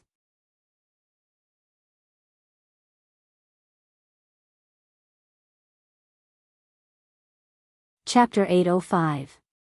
If Antonidas' ice attack was a steady song of death, then Duque flame combo was the wildest jazz. At this moment, it wasn't just Duque who was fighting. The entire Isle of Quell, Donnas was burning with the flames of war. On the west coast of the island, the Alliance launched an offensive that exceeded the imagination of the Calamity Army. Led by the peak Radiant Moon mage Gina Jinjian, the mages from various countries joined forces to cast spells and follow Duque's instructions to create a path of ice. After the spacious and slow troop ships approached the coast, they spent a large number of magic crystals to seal the sea between the troop ships and the coast. Praise life. For this world not to be occupied by death. Burn those damned bones 1,000 times over. The Scarlet Cross under the leadership of General Abendus became the first Marine Corps in the history of the world of Azeroth. The blood-red tide drowned the snow-white surface of the ice and directly rushed into the undead camp that had been plowed into pieces by the cannons. Battle cries shook the heavens and earth. Dense black cannonballs covered the sky like raindrops, and on the golden beach, countless soldiers in red armor trampled on the rotten bones that had been smashed and swarmed forward. It was unclear whether it was the angry shouts of humans or the low cries of the undead. Lich Ras Frostwhisper, who had just been resurrected by Arthas and was entrusted with a heavy responsibility, tried his best to control the situation, but he was shocked by an unexpected situation. It was a paladin whose body was as red as the rising sun. He waved a super greatsword that looked like a giant blade, and every swing of it blocked the terrifying radiance that was as bright as the sun, turning large swathes of the undead into ashes. The elite undead legion that Ras had commanded to go up when the cannons stopped were directly cut in half like butter being cut by a sharp knife. The 2-meter-tall holy light giant horse emitted a golden radiance as it charged towards him as if it was galloping in a racetrack. Repentance. With the support of the terrifying greatsword, the paladin's control skill, which had a very close range, crossed the void of 100 meters and landed on Ras's head. Suddenly, the power of holy light poured into Risa's evil soul, causing him to feel dizzy and unable to move at all. When he came back to his senses, he saw a holy knight wrapped in golden flames sitting on a warhorse that looked like the rising sun. The holy knight had already arrived in front of him and was looking down at him from above. Those eyes that seemed to be burning with flames made his heart palpitate. "Perish! You filthy soul!" Accompanied by an intimidating roar, the great sword cleaved through Lich Li's vision. The burning pain that followed caused Rhys's soul to let out his last miserable howl in this world. In theory, as long as the phylactery was not destroyed, a lich could resurrect again and again through the phylactery. The premise of this theory was that the lich's soul had not been damaged. However, this shockingly powerful light elemental sword had completely overturned the laws of physics that swords and sabers were unable to harm souls. The powerful holy light attached to it completely burned Ras Frostwhisper's soul, erasing this evil soul from this world. Almost at the same time, the undead army on the beach fell into chaos. They still tried their best to attack every living being, but they lacked coordination. In front of the well-organized and experienced human elites, they were no different from training targets. Long live! Well done! All hail Lord Mograine! All the Scarlet Cross warriors from Lordaeron and the knights from the Silver Hand cheered in unison. That's right. The one who easily killed Ras Frostwhisper was the deputy commander of the Alliance, Alexandros Mograine, who had just returned from Iron Furnace Castle. The holy greatsword in his hand, which looked a little like a broadsword with a square head, was the original sword that had changed hands several times in history. It was the sword that had wandered between light and darkness, and was finally wielded by the legendary paladin Tyrion Fordring, who had destroyed Arthes's Frostmourne. It was the Ashbringer. The undead army fell apart on the beach, and the black war flags fell one after another. Seeing this scene, Mograine knew that he had won the first battle. Alessandro. General Abendus excitedly urged his horse forward. Alfred. I'm starting to understand why Commander Marcus wanted me to go to Iron Furnace Castle. In the past, when they talked about Duque, Mograine and Abendus would call him by his name because they were familiar with each other. Today, they used honorifics. You're so lucky. The stone in your hand is actually a top-grade light stone. Now, we should be able to fight Arthes fair and square. Abendus waved the new greatsword in his hand. Although it was not a demigod weapon, it was still a top-grade epic weapon. Similarly, it was a holy weapon that Magni Bronzebeard had forged. Really? Lucky? No. Alfred. I don't think so. Do you still remember Medivh? When he turned into a crow and came to warn us, we scolded him for being a dirty liar and an unqualified charlatan. Who knew? It seems that Karazhan's wizards have a magical ability to foresee. In the face of Mograine's exclamation, Abendus was speechless for a moment. Mograine waved his hand. After all, this is just speculation. I have no evidence. There is also no need to prove it. After all, the legendary prophets who are proficient in prophecy will pay a high price when peering into the future. We just need to know that Sir Marcus can lead us to victory. That's right. On the southeast coast of the island, gorgeous elven warships, regardless of model, all rushed to the beach. Feeling the impact coming from under her feet, a strong and beautiful figure followed the powerful momentum and directly swooped down like a giant eagle, descending on the beach. Just as she descended, more than 36 arrows containing the power of wind and lightning burst out, and a total of 18 of the most threatening giant crypt fiends fell in response. Servanas suddenly raised his longbow, and a clear and melodious shout spread in all directions. For Quell Dorii. The follow-up troops that landed burst into thunderous shouts in unison, for the glory of the sun. An assault group of nearly 30,000 elves.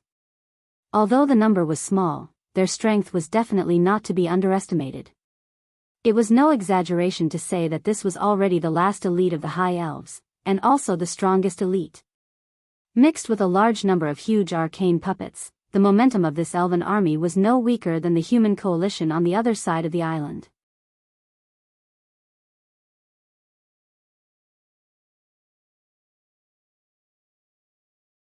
Chapter 806. Ras Frost Whisper, that idiot, failed again? There was not a trace of blood on his elegant face. He was draped in a black knight's cloak and wielded a crimson greatsword. His blue-black armor was suffused with a black deathly aura, and he was riding a skeletal warhorse with 2 white goat horns. A terrifying figure appeared on top of a small hill in the southeast of the beach. Following that, more figures with similar appearances appeared. They were the core forces under Arthas, the Death Knights led by Baron Rivendare. A vanguard with arcane puppets as the arrowheads. Rivendare sneered as he put on his gauntlets. This is the trump card of those long-eared creatures. Let's go, I want a calamitous victory, for His Majesty the Lich King. Behind him, the Death Knights in black armor unsheathed their gleaming swords. Their deep-set eyes glowed red as they replied in unison, by the will of Zul. They charged. The seemingly weak skeletal warhorses possessed unimaginable agility and strength. They carried heavy armor and carried a fully armored knight, yet their movements were comparable to those of apes. Normally, heavy knights wouldn't like a sandy battlefield, but in front of the skeletal warhorses, it was no different from flat ground. The giant arcane puppets that shook the earth with every step turned into clumsy puppets in front of the Death Knights. The Death Knights used their dark magic and superior weapons to quickly dismantle the war machines that the High Elves were so proud of. In the name of the Holy Light, it was clear that ordinary elven warriors and rangers were defenseless in front of the Death Knights. A high-ranked paladin, Riadaline, led the Silver-Hand Paladins to the front lines. This made Rivendare frown, but he soon revealed a smile. Paladins. It's the fall of paladins that makes it interesting. The more devout a paladin was, the more powerful they would become when they fell. With Arthas as an example, the Lich King had spread this hint within the Scourge. If they could drag the strongest paladin down, the Scourge would also have the strongest Death Knights. More than one Undying looked at the 7 Silver Sages. It was a pity that the 7 Silver Saints weren't just any Tom, Dick, and Harry. Other than Uther's soul, who had died in battle, and Tyrion and Gavinrad who were still trapped in Karazhan, Bolvar, Reginald, Sidan, and Turalyon were mostly commanders who led large armies whenever they went out. Below them were the likes of Mograine and Abendus, who were equally difficult to deal with. Now that Rivendell had discovered a high elven paladin whose aptitude was not below that of the 7 Silver Sages, he was excited to hunt him down. Noiselessly, Rivendell's skeletal warhorse that was coveted by countless players in Duzé's world began to accelerate. That was an extremely fast speed.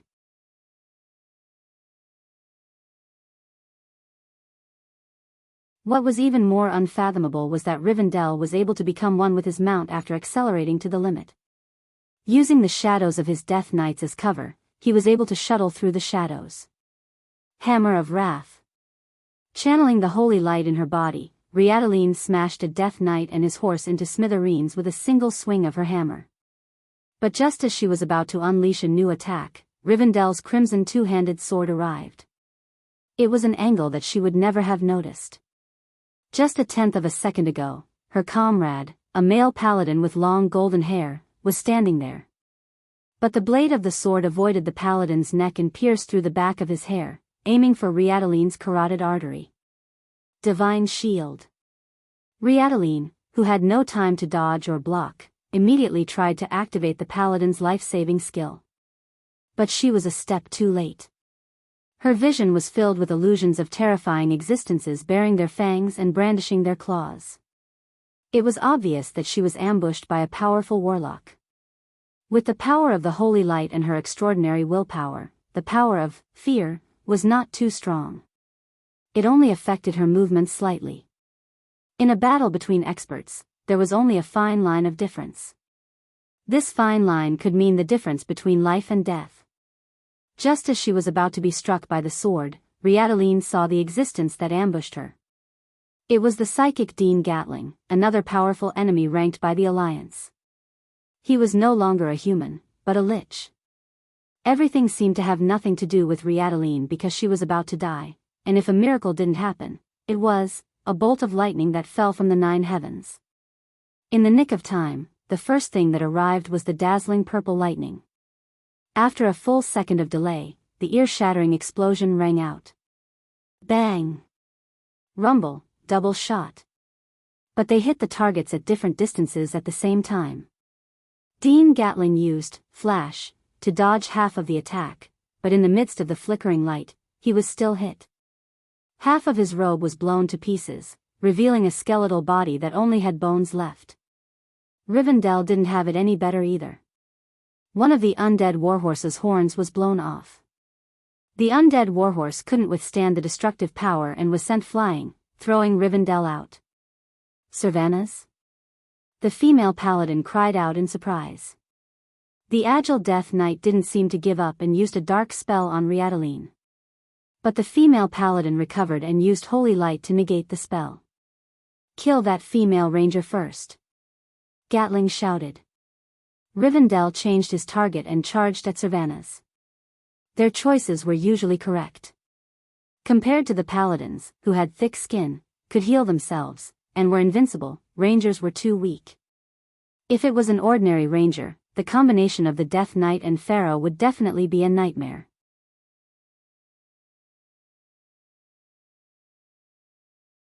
Rivendell ran over and stretched out his left hand, attempting to use the power of darkness to pull Sylvanas over. Unfortunately, he failed.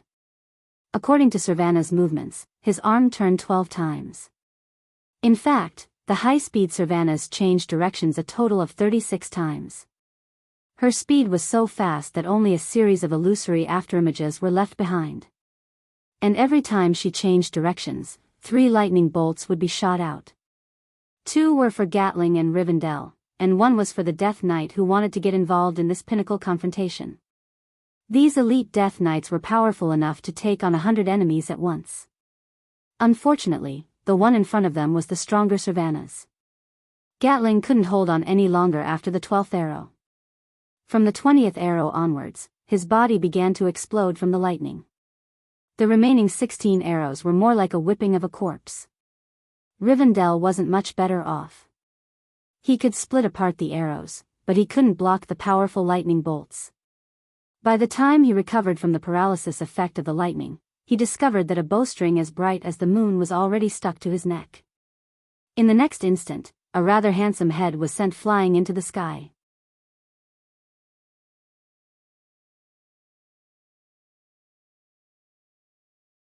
Chapter 807. Seeing that their boss was so powerful, the elven army, which had been in a mess due to the Death Knight's counterattack and was about to collapse, suddenly burst into cheers. Oh, oh, oh, Bones' leader is dead. Hadgeron did not expect to hear Lord Themar shout, "Long live Sylvanas," and "Long live the goddess of war." His shouts were immediately echoed by the elves. "Long live Sylvanas." Such voices echoed throughout the entire beach. Standing on the high hill, Sylvanas stood against the wind. The thick clouds seemed to have thinned due to the fall of the 2 commanders of the Scourge army. A ray of golden sunlight shone through the gaps in the clouds and shone on Sylvanas, making her look great. It was as if a god had descended, an irresistible visual impact for mortals. Ah! The goddess of war. The goddess of war. The goddess of war. The elves' fighting spirit was obviously burning. Hadgeron quickly flashed to Lord Themar's side and grabbed his friend's shoulder. "Lord Themar, you," unexpectedly, Lord Themar pulled him over and whispered into his ear, "Isn't this good? The kingdom is falling. Our king and prince have betrayed their subjects and want to push all elves into the abyss of death. We may be able to hold on for a while, but what next? The high elves need a hero. A flag. A leader." Hadgeron's eyes narrowed. He completely understood what his friend meant, and his breathing quickened. Actually, if it's Aurelia, his meaning was clear. If the kingdom had to have a new queen, then the steady and magnanimous Aurelia was undoubtedly more suitable. They're both Windrunner sisters. I don't think there's much difference for Duke Marcus.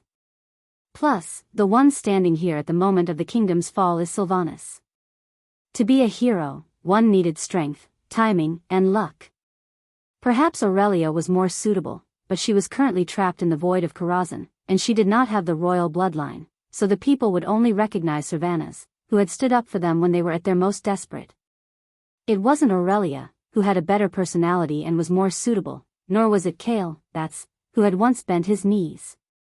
Moreover, with the relationship between Duque and the Windrunner sisters, no matter which of them ascended to the throne, they would definitely receive the full support of the alliance. This was of utmost importance to the extremely weak Cuel Salus. After thinking quickly, Hadgeron finally nodded. At this moment, Cervantes, who was wholeheartedly focused on the battle, did not know that the two subordinates she relied on the most were ready to help her ascend the throne. She was fighting with all her heart. When the armies of the Alliance and the Elves successfully occupied the beach and sent reinforcements to shore, the commanders of both sides saw a red and gold flood converging together as the battle line advanced. 13 years. There had been arguments. There was filth. There had been enmity. They had thought that differences in ideals and escalating skirmishes at the border would eventually lead to war. After all, there were countless examples of such things in history. Who would have thought that today, the kings of both Lordaeron and Cuel Salus were dead? Grand Duke Mograine held Ashbringer in his hand as he stood amidst the crimson torrent of Rotterdam's heavy cavalry, staring at the golden formation not far away. The one in the lead was a valiant goddess of war with a bow slung over her back and riding a white chocobo. Mograine muttered to himself, "What the hell, don't tell me that both countries will have a queen." The humans already knew about the loss, but sometimes the so-called official business was just like that. Under the command, the knight who passed the order raised a flag of inquiry, a blue flag of the Alliance, and pointed to the north. "Are we still allies?" The elves did not hesitate, immediately raising a holy flag with golden edges and a white background. On the flag, there was a pair of tightly clenched hands, one of the elves and the other of the humans. That was the flag that the former Sun King Anastrian and Thoradin the Great had decided to use when they formed an alliance 2,800 years ago. This flag only meant one thing: the holy oath was still in effect. The two armies were getting closer and closer. Mograine and Cervantes saw each other. They were not familiar with each other. They had met a few times, but they had never talked in detail. However, they had experienced the second battle at the Dark Portal together and had no grudges against each other, so they were familiar with each other. "When do we attack north?" Cervantes asked anxiously. The elves were going all out, but their power was still limited. The alliance was still the key. Mograine glanced at the dwarven steam tanks that were driving onto the beach, then retracted his gaze and looked at the dazzling magic battle in the distance. "It'll be hard for us to push forward until the battle above is decided." The scourge was easy to deal with, but their gazes fell on the battle between the two top wizards in the world. Battle power that surpassed mortals could not be ignored. It was just like 13 years ago at the Earthy Highlands. Nearly 300,000 troops had been unable to advance because of the fierce attack of the Red Dragon Legion. If they could not defeat the enemy's Breaking Dawn, then even if the allied army of the Alliance and the Elves succeeded in stopping Arthas, they would have to pay a heavy price. This was an extraordinary confrontation between a newly advanced Breaking Dawn Grand Wizard, Duke Marcus, and a veteran Breaking Dawn expert, Antonidas. It was not that Antonidas did not try to call for help in this battle, but whether it was the two former Kirin Tor counselors who had fallen to become liches or the Radiant Moon Warlock from the Cursing Sect, they were all stopped by the Alliance.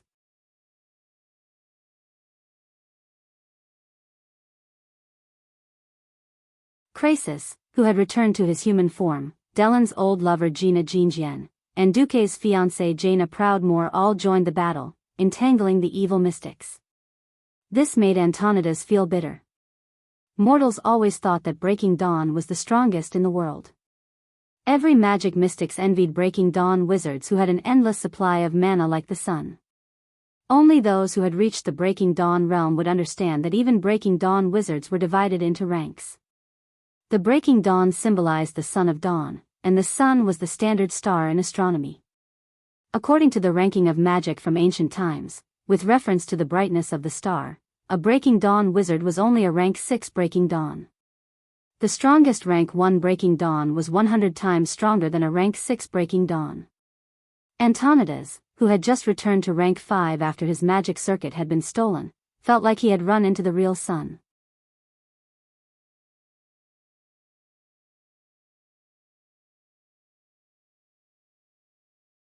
Chapter 808.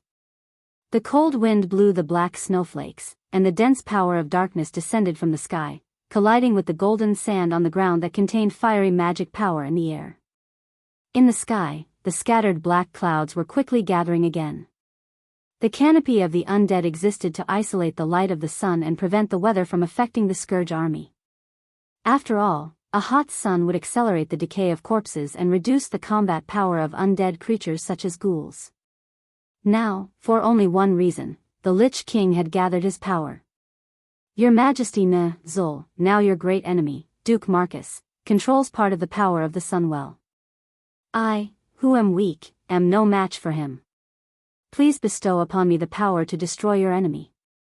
In Zul's heart, Arthas, who had the most perfect aptitude and whose soul had fallen into the darkest hell, was his ideal spokesperson and the carrier of his future body. In the entire Scourge army, Zul had been trying to cultivate Arthas' authority.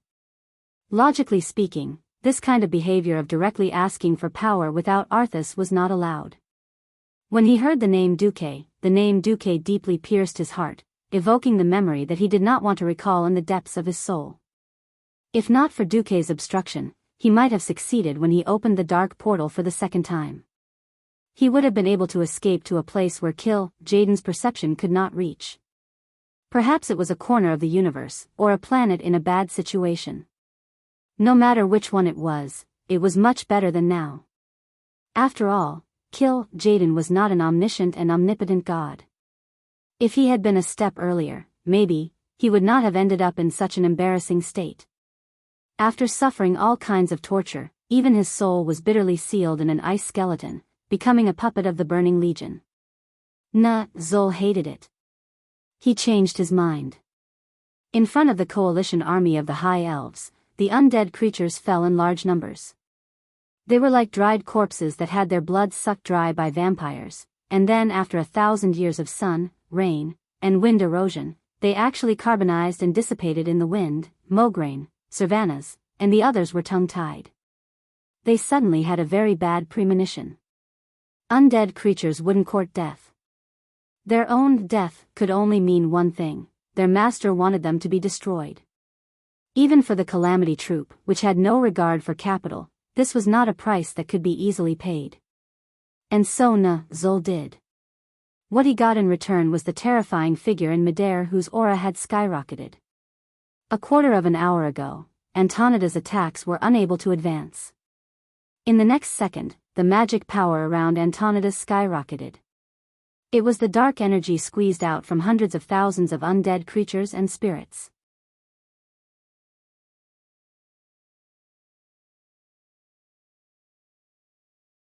Now, with the help of the system's telescopic function, Duque saw Mograine riding forward on a warhorse in order to kill evil. He saw Savannas with her blonde hair flying in the wind. Duque suddenly felt a real sense of spirit. What was a hero? Heroes were abstract and vague. There was never an accurate definition of a hero. But every time there was a disaster, when a seemingly weak figure stood up for his compatriots and did not hesitate to charge at a seemingly invincible enemy, their figure would overlap with the legendary hero. Ah! This was indeed an era of heroes.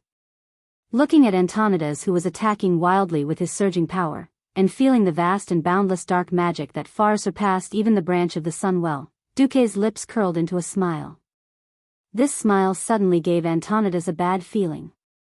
Could it be? Duque still had a trump card? Yo! Antonidas, do you think I haven't learned any new tricks after staying in the void for 10 years?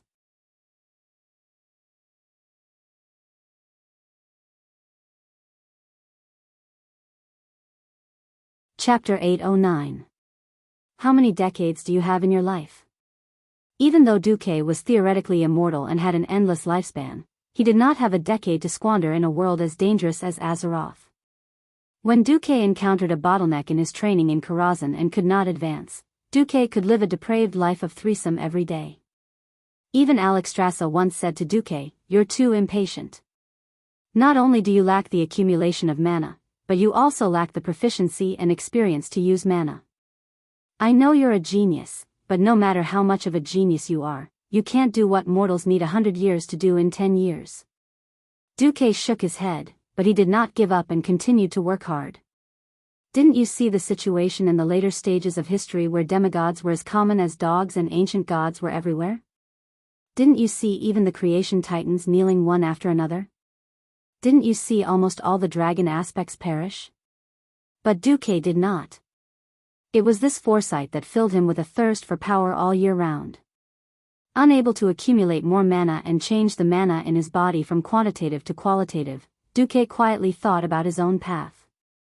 Am I really a gifted genius mage who specializes in some kind of magic and has a body of frost and body of fire? Am I a true master of magic, a master of learning who can understand any magic, no matter how long, obscure, or incredible it is? Am I the lucky star who has great luck, wins big prizes every day, has fortuitous encounters every week, and opens treasure troves every year? Am I the lucky star who can do everything?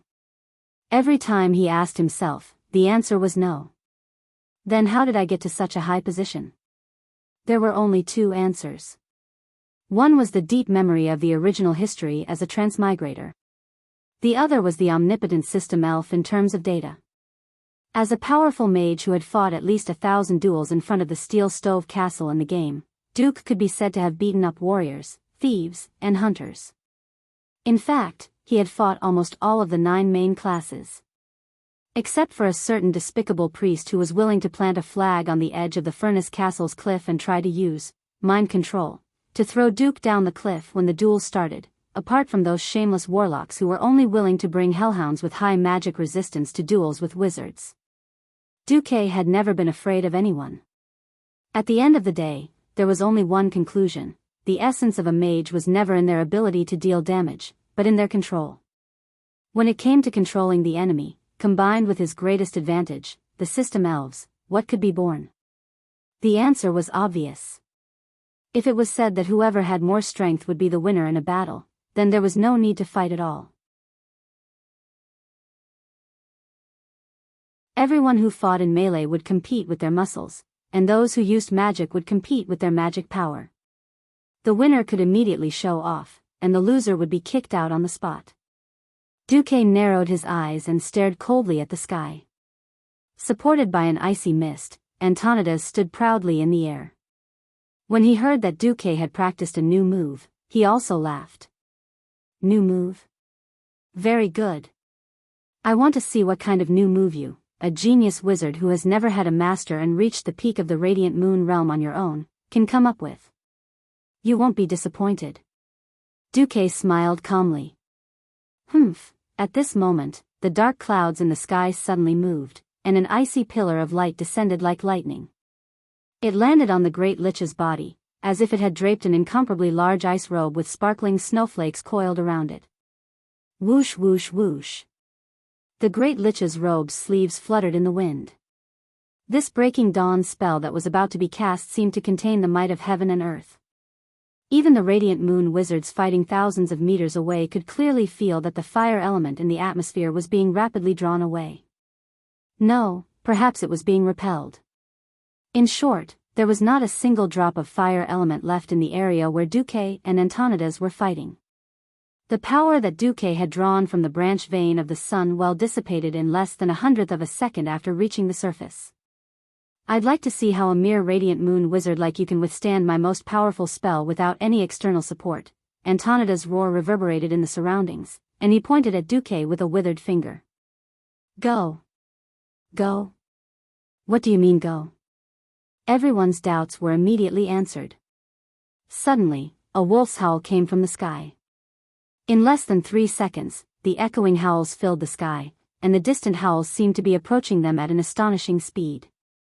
In just a moment, the howls seemed to be right next to their ears. The sky started to tremble.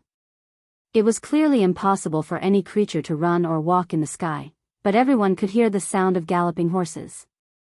Mograine, who was leading his army forward, pulled on the reins of his warhorse and stopped it.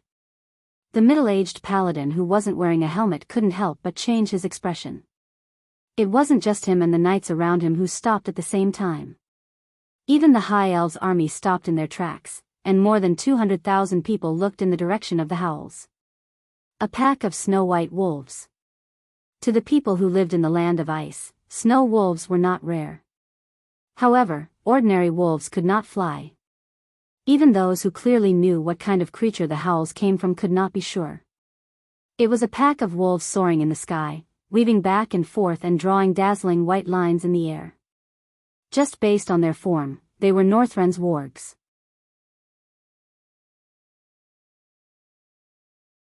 However, their bodies were larger than horses, and the cold manna that lingered around them made it hard for anyone to be certain. If anything went wrong, the legends of these terrifying creatures would spread throughout the entire Eastern Kingdom from today onwards. Northren's wargs weren't scary. A simple, blizzard, spell wasn't scary either. However, when Antonidas used blizzard to smash out countless icicles, and every icicle had the soul of a warg, they knew how to attack in groups, find flaws, and attack in groups. Coupled with the terrifying dark manna that the Lich King had bestowed upon them, the power of this combination was more than 100 times greater than that of a mere wolf pack. Duque. If you don't want to die in the wolves' mouths and be torn to pieces before being painfully resurrected as a lich, you should obediently submit to His Majesty the Lich King. Antonidas shouted. Pfft! Duque burst out laughing. I'm not going to submit to someone who was defeated by me. Humph. Don't blame me then. More than 100 Northrend wargs brazenly pounced on Duque. As they pounced, Duque lightly grabbed with his hand, and the world around him trembled slightly. Duque's mana wasn't strong, but it was as if he had grabbed the strings of a puppet, and the dozens of giant wolves dissipated in the air.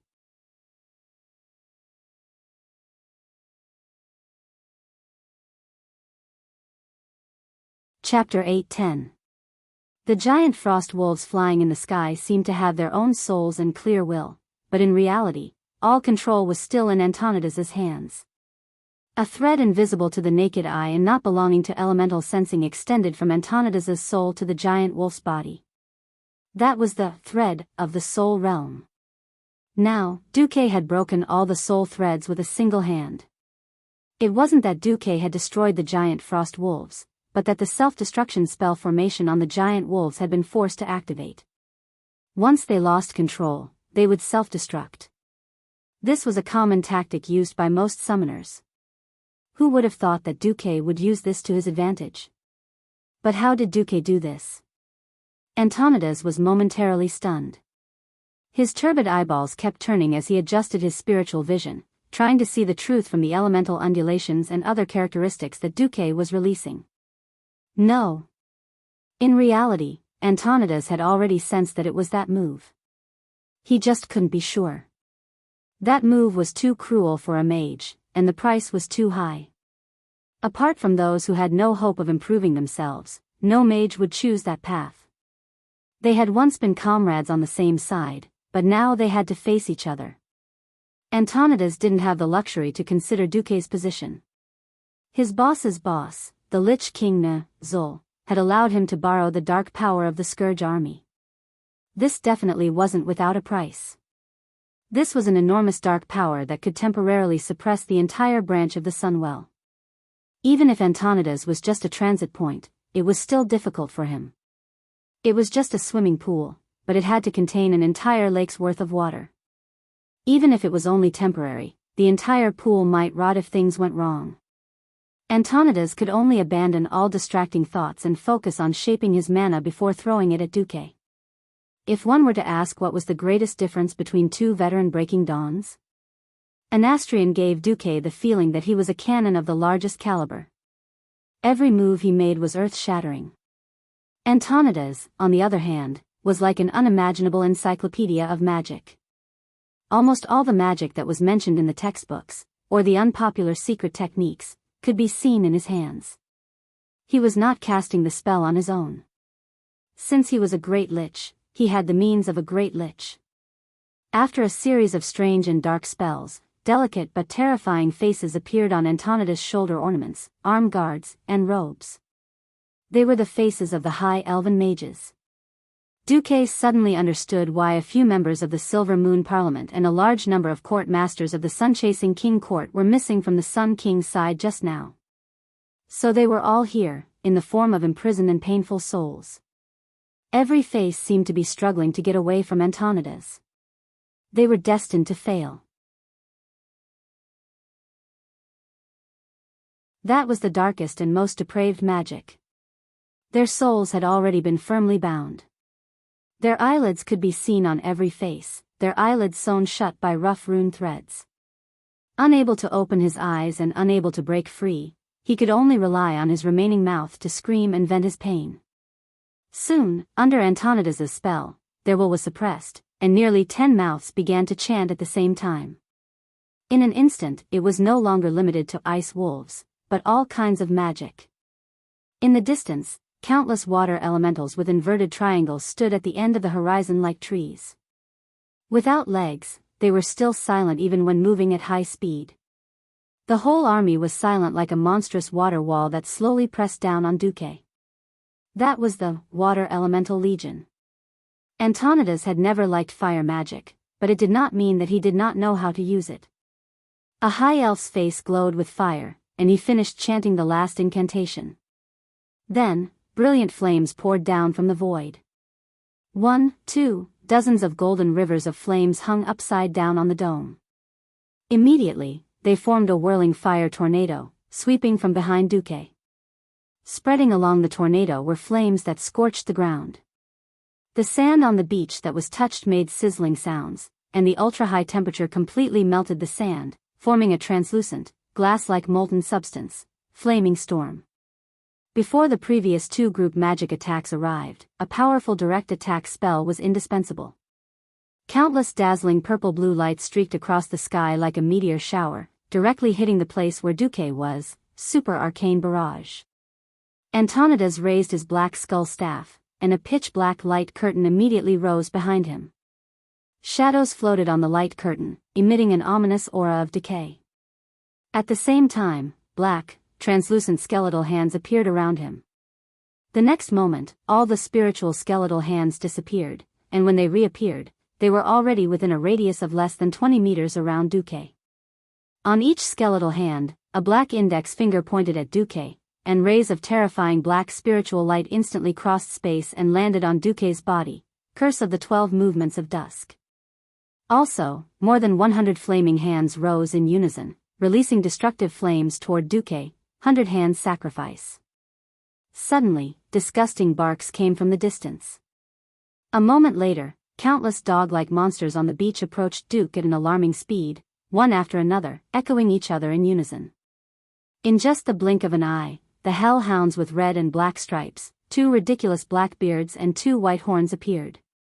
The ground began to tremble, and it was even more shocking than 10,000 horses galloping. This was a wizard's nightmare, group summoned Cerberus. Apart from these, there were many more, wizards' ice, fire, and arcane spells, warlocks' pain, destruction, and demonic spells. Antonidas used the enslaved radiant moon wizard's souls to unleash all his breaking dawn spells in one go. At this moment, all the mortals who witnessed this scene cried out in shock. Gina Goldsword covered her mouth. Crasus tried to help Duque, but when he transformed into his dragon form again, he was held back. Gina could no longer care about holding back. She directly used one of her trump cards, a few magic tools. The magic sealed in the tools sent a Kirin Tor counselor in front of her flying. But just as she flashed over, she was surrounded by several extremely powerful 3-headed Cerberus, unable to advance an inch. Cervantes knocked his bow and shot a rain of arrows at the main battlefield. Unfortunately, it was like trying to put out a burning cart of firewood with a cup of water. Everyone thought that Duque was in trouble, but at this moment, an absolutely confident smile appeared on Duque's face. "Hey, old friend. If I really go all out, you might kneel."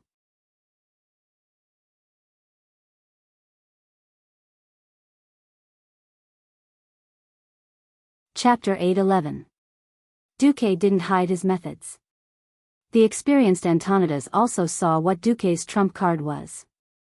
Unfortunately, The most helpless and desperate thing in the world was not knowing what the enemy was doing to you, but knowing what the enemy was going to do to you, but you couldn't stop it.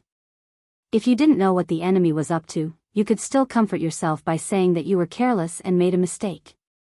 The other party had crushed you fair and square.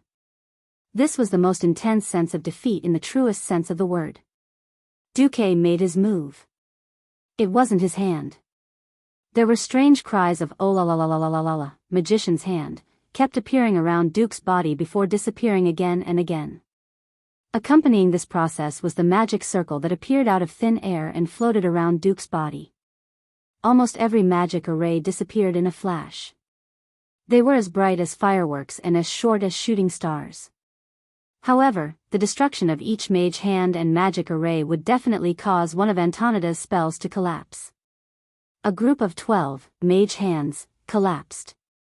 Then, the white circle of ice crystals around Antonida's disappeared for some reason and then appeared around Duque. Gina Goldsword's bright pupils suddenly constricted, and she couldn't help but cry out, "Spell steal." Spell steal, as the name suggested, was to transfer beneficial spells from the enemy to oneself or the nearby enemy units.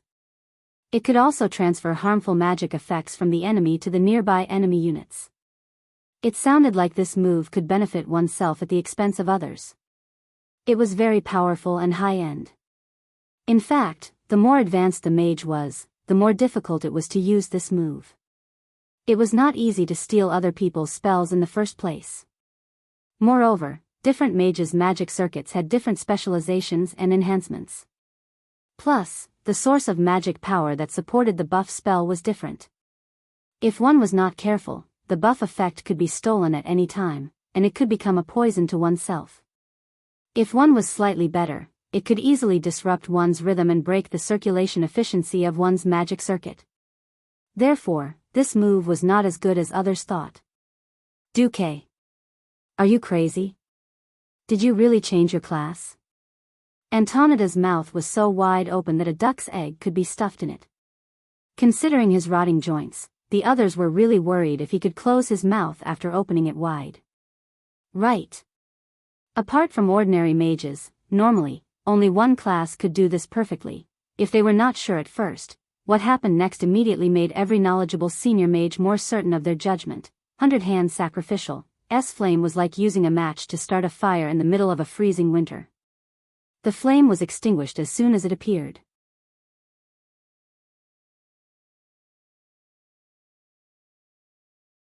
When the super arcane barrage was 10 meters away from Duke, it disappeared like raindrops falling onto the surface of a lake after a series of ripples appeared. It was the Curse of the 12 Movements of Dusk, which was the most terrifying name for mages. The black smoke of the curse had clearly attached itself to Duke's body, but after being hit, all the curses were like stones sinking into the sea, never to be heard again. Crace's huge dragon mouth finally spat out a few unbelievable words. It's actually magic immunity. Magic immunity sounded amazing, but in fact, for a mage, it was not necessarily a good thing. Magic immunity was nothing more than a magic defense system that rejected certain elements with superb skills. But if you were immune, it meant that even you could not use this element. Now, Duque actually eliminated fire and arcane in one go, and used a certain method to resist the curse of pain. As a normal mage, the only elemental element he could use was the frost element. Antonidas had been famous for his frost since he was young. Could it be that Duque wanted to fight this veteran, Breaking Dawn, in the field that he was best at? Then, something happened that made everyone's eyeballs fall to the ground. This time, 512 magic hands and their corresponding magic arrays exploded at the same time. In the next moment, the aggressive hellhounds and the water elemental army actually turned around at the same time. Faint golden halos lingered on their foreheads, and it felt as ridiculous as forcing demons to play the role of angels. Unfortunately, their attacks were not laughable. The hellhounds' continuous silence, and the water elemental's magnificent frost arrow rain, caused Antonidas to be flustered. That's right, low-level mysteries were destined to be unable to shake high-level mysteries. But these hellhounds were summoned by Antonidas with his Breaking Dawn magic power, and they were of a relatively high rank. although their silence could not stop Antonidas's every spell. Just as the Great Lich was busy increasing the variety of spells to avoid Duque's interference, this undoubtedly added fuel to the fire. Summon counter control? Antonidas finally could not help but curse. Duque, you lunatic. You clearly had hopes of breaking through to Breaking Dawn. You actually went to become a spellbreaker? Yes. A spellbreaker. A special profession that specialized in destruction and distortion of magical energy. Specializing in magic steel, magic immunity, and summon counter control were enough for spellbreakers to completely suppress mages of the same rank. It was not an exaggeration to say that they were the bane of mages. But this was not without a price. Disrupting the enemy's magical energy and distorting their magic circuits, as an existence that broke order, they would definitely suffer the backlash of the chaotic power. Why had Kuel Salus never reached a higher rank even though he specialized in nurturing spellbreakers? It was because spellbreakers could not withstand the backlash of magic power, and would collapse before their magic circuits reached a higher rank. Moreover, the more techniques the spellbreaker used, the faster the spellbreaker's strength would decline.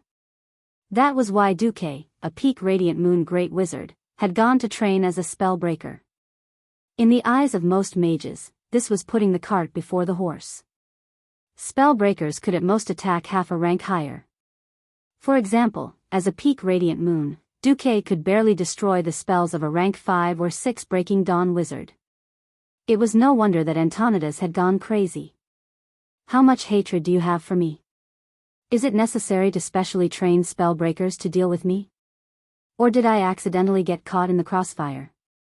Facing Antonidas' accusation, Duque smiled. Beneath his feet, the power of the Sunwell had been greatly suppressed by the Lich King's power of darkness. After all, Zul was so far away from no scent, and the power here decreased with each use, but the Sunwell branch he controlled had an endless supply. You're tuning in to the Biyao's Wuxia Chronicles YouTube channel. Don't forget to subscribe and join us on this journey to catch the most captivating stories.